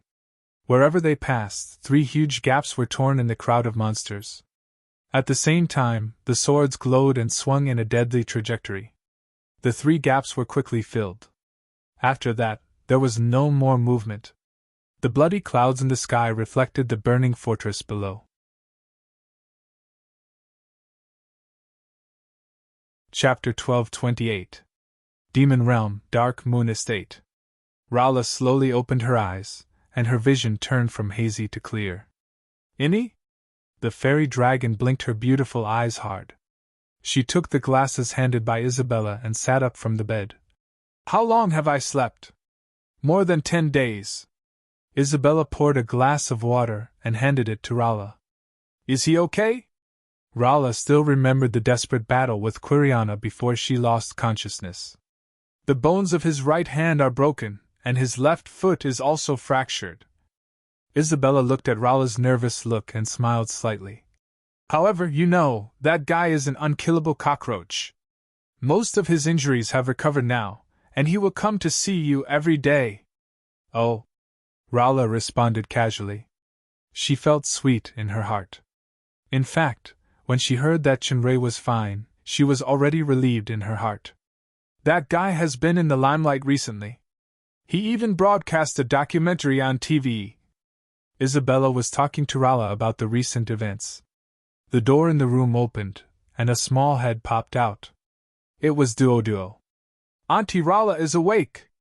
The little girl jumped over happily and got into the fairy dragon's arms. Rala held Duo, looked at the child's father who walked in behind her, and smiled. "Auntie Rala, why did you sleep for so long?" Duo hooked her arm around Rala's neck and swayed, Duo is so worried about you. My Duo baby is the best at doting. Rala kissed the little girl lovingly. Auntie Rala, you promised to take me to do that experiment last time, Isabella said. Duo, and Rala hasn't fully recovered yet. Let's do the experiment next time. Aunt Innie will take you to weave a wreath first. Didn't you say you wanted to make a hat for little Daudu? Sure. Isabella held the Dwidwa's hand and walked out. When she passed by someone, she didn't forget to pinch his waist. Chenrei knew that Innie had given him the opportunity to be alone with Rala, so he could only express his gratitude with an expression that said, I like being tortured by my aunt. Are you okay? I'm fine. Two voices and two sentences rang out at the same time. They were exactly the same. The two people looked at each other and smiled. Your hand doesn't seem to have recovered? Chenrei stroked the fairy dragon's purple hair and said with a smile. It's almost healed, but it's not suitable to fight for the time being. Do you still remember the situation when we fought with Quiriana? I don't remember very clearly. Rala shook her head. Quiriana is too powerful. How did you defeat her? I didn't defeat her. She had some problems, so she escaped. Chenrei explained the situation at the time. However, we can't count on this kind of accidental appearance. Quiriana will definitely recover and suppress that kind of injury as soon as possible. If we meet again, I'm afraid there won't be such a fluke. You have to know that we only encountered a hate Dominus. The fear Dominus and despair Dominus haven't appeared yet. Even if their strength is inferior to Quiriana, they are definitely far better than us. Therefore, we must enhance our own strength as soon as possible. Rala sighed. My current strength has reached a bottleneck. Even if there is a training ground with time rule, it is quite difficult to improve further. If Ben Hong is still here, maybe she will have a way. It was not the first time that Chenrei heard someone mention Ben Hong. After a moment of silence, he changed the topic. Actually, what I want to ask is, when I used the celestial star's mirror at the end, how did you integrate into my power? You seemed to disappear at that time, but I felt that my strength had almost doubled. Doubled? Rala's eyes lit up, and then she showed a thoughtful look. I only had one thought at the beginning, which was to sneak attack Quiriana and distract her. But when you desperately integrated the celestial star's mirror, I suddenly had a special feeling, like a summon, or a resonance caused by some kind of soul traction. So I didn't use the stronger elemental kingdom power, but displayed the kingdom power of the rainbow constellation. As a result, the resonance feeling became stronger, so In fact, I don't know what the consequences of doing that would be. I just wanted to do that involuntarily, like some kind of instinct. Instinct? Chenrei was lost in thought. Due to the effect of the link and the star sealing platform, the linked people could enhance each other's strength when fighting together. But it was the first time that Rala directly integrated into the big move of the celestial star's mirror. Rala had already said the speculation in Chenrei's heart. If Innie, Athena, Kia and the others, that is, all the people who were apatheicized in that world are integrated into it, then the power of your move will be. Chenrei nodded. It should be possible, but the danger is also certain. Let's not talk about being in a coma for more than 10 days like you. If I fail in the battle, then everyone will be buried with me. This may be the only hope. In any case, we have to give it a try. I will go back and tell Athena and the others that they can try to practice together when they are practicing at ordinary times. Chenrei frowned and said, Don't rush, let me think about it. I know what you are worried about. Didn't we make a vow to live and die together? Rala took a deep look at Chenrei. Innie, Athena, Kia, Catherine and the others, everyone is like this. Even Paglio and Lomad regard you as a partner who has entrusted their lives to you. No one will be afraid to retreat, and no one will let you fight alone. If one day you are really gone, I won't exist in this world. Chenrei did not wait for Rala to finish and held her hand tightly. Let's fight together. The fairy dragon's eyes were firm. This time, everyone is together. Chenrei felt Rala's determination, took a deep breath, and nodded solemnly. Blue Glory Empire's capital, Festina. Palace. The Thorn Fortress has been breached? Blue Glory Queen Rambus listened to the report of Supreme Commander Altos and took a deep breath. The speed of these abyssal monsters is much faster than expected. The terrifying term, abyss, was recently announced in the Magic game, including the names and information of monsters such as Violent Demon, Crevice Demon, and Fiery Witch. It's not so much speed, but strength. Altos sighed. All the soldiers in the Thorn Fortress, including 42 Saint Church powerhouses and 3 kingdomized super powerhouses, died. In the beginning, the war was still in a stalemate. The Saint Church and kingdomized powerhouses were still able to resist the attack of the Abyss. However, 2 Abyssal Lords appeared in the Abyss army and killed the 3 national-level powerhouses. After that, the Abyss was unstoppable, and the entire Thorn Fort was razed to the ground. This battle lasted for only 2 hours. 2 hours? Rambus smiled bitterly. The fall of the first few cities was also caused by the internal strife of the Black Death Apostles. This time, there is no excuse for the defeat of the Thorn Fortress. I thought we were well prepared, but we still couldn't withstand a single blow. According to the intelligence, after the abyssal monsters destroyed the Thorn Fortress, they only rested for a while and have already started moving towards the capital. They will arrive in the eastern suburbs in 6 hours at the latest. 6 hours at the latest? How long until our reinforcements arrive? Altos sighed. General Sandro has already led the front line of the Allied army to travel day and night. However, due to the limited number of people using the teleportation gate, they can't travel this fast. According to normal calculations, they will probably arrive in 2 days. The Holy Mountain of Light has also sent a team of Temple Knights, but because the Church of Festina did not set up a teleportation gate, they can only teleport in batches from Yagda, and they can only assemble after the teleportation is completed. I'm afraid they won't make it in time. It seems that forbidding the Church from setting up the White Cliff teleportation gate is not a good idea. Lambie smiled bitterly. Actually, for many years, the 2 holy empires had never allowed the Church to set up a teleportation portal. This was a gesture and strategy by the 2 holy empires to weaken the control of the Church of Light. Unexpectedly, they were caught in their own trap. Altos nodded. The current situation is very urgent. Although all the defense forces have been activated, and all the troops are in position, all I can do is try to buy some time for your Majesty to evacuate. Evacuate? Rambus shook her head slowly. I can't leave. Altos said in a deep voice. In the past few days, countless nobles and civilians have evacuated from the capital. They fled to Yagda or took ships from Yagda to the west. Even the Speaker, Magnum, and the Parliament have evacuated. Your Majesty, I know you have the courage and faith to protect this country, but staying here now is just a waste of your life. Please leave the capital as soon as possible. I will stay and lead all the soldiers to live and die with the capital. I won't leave. Rambus stood up from the throne, and her eyes were full of determination. If the whole empire is destroyed, what's the point of my existence? From the moment I put on the crown, I already have the awareness to live and die with the empire. You are wrong, Your Majesty. Altos stared at Rambus. You are the hope of the Rio Empire, and the spiritual pillar of all the subjects. I believe that as long as Your Majesty is still here, the Rio Empire will never be destroyed. Rambus glanced at Altos indifferently. Believe? This word doesn't apply to you and me, right? As a loyal subject of the former emperor, haven't you always suspected that I sent someone to assassinate Emperor Covalant? Haven't you been investigating secretly? Covalant was the former emperor of the Blue Glory Empire, and Rambis's father. Because of the assassination, he fell into a coma and died. Therefore, Rambis successfully took over the throne.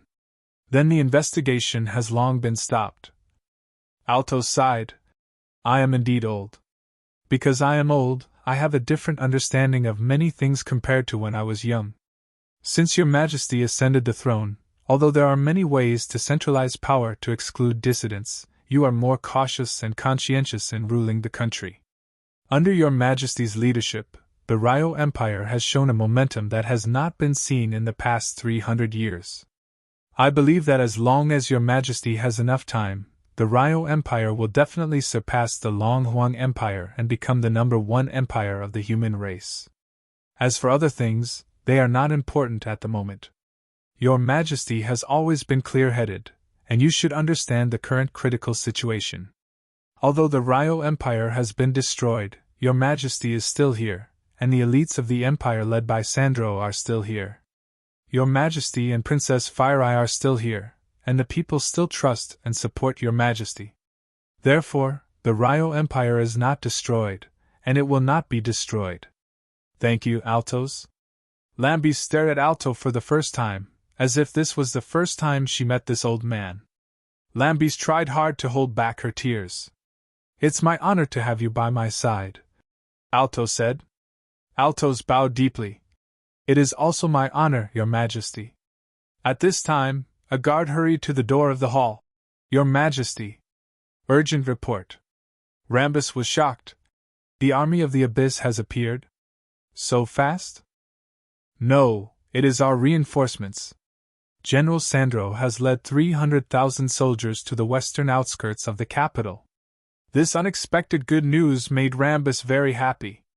She looked at Altos and ordered, "Open the west gate immediately and let the reinforcements enter the capital as soon as possible."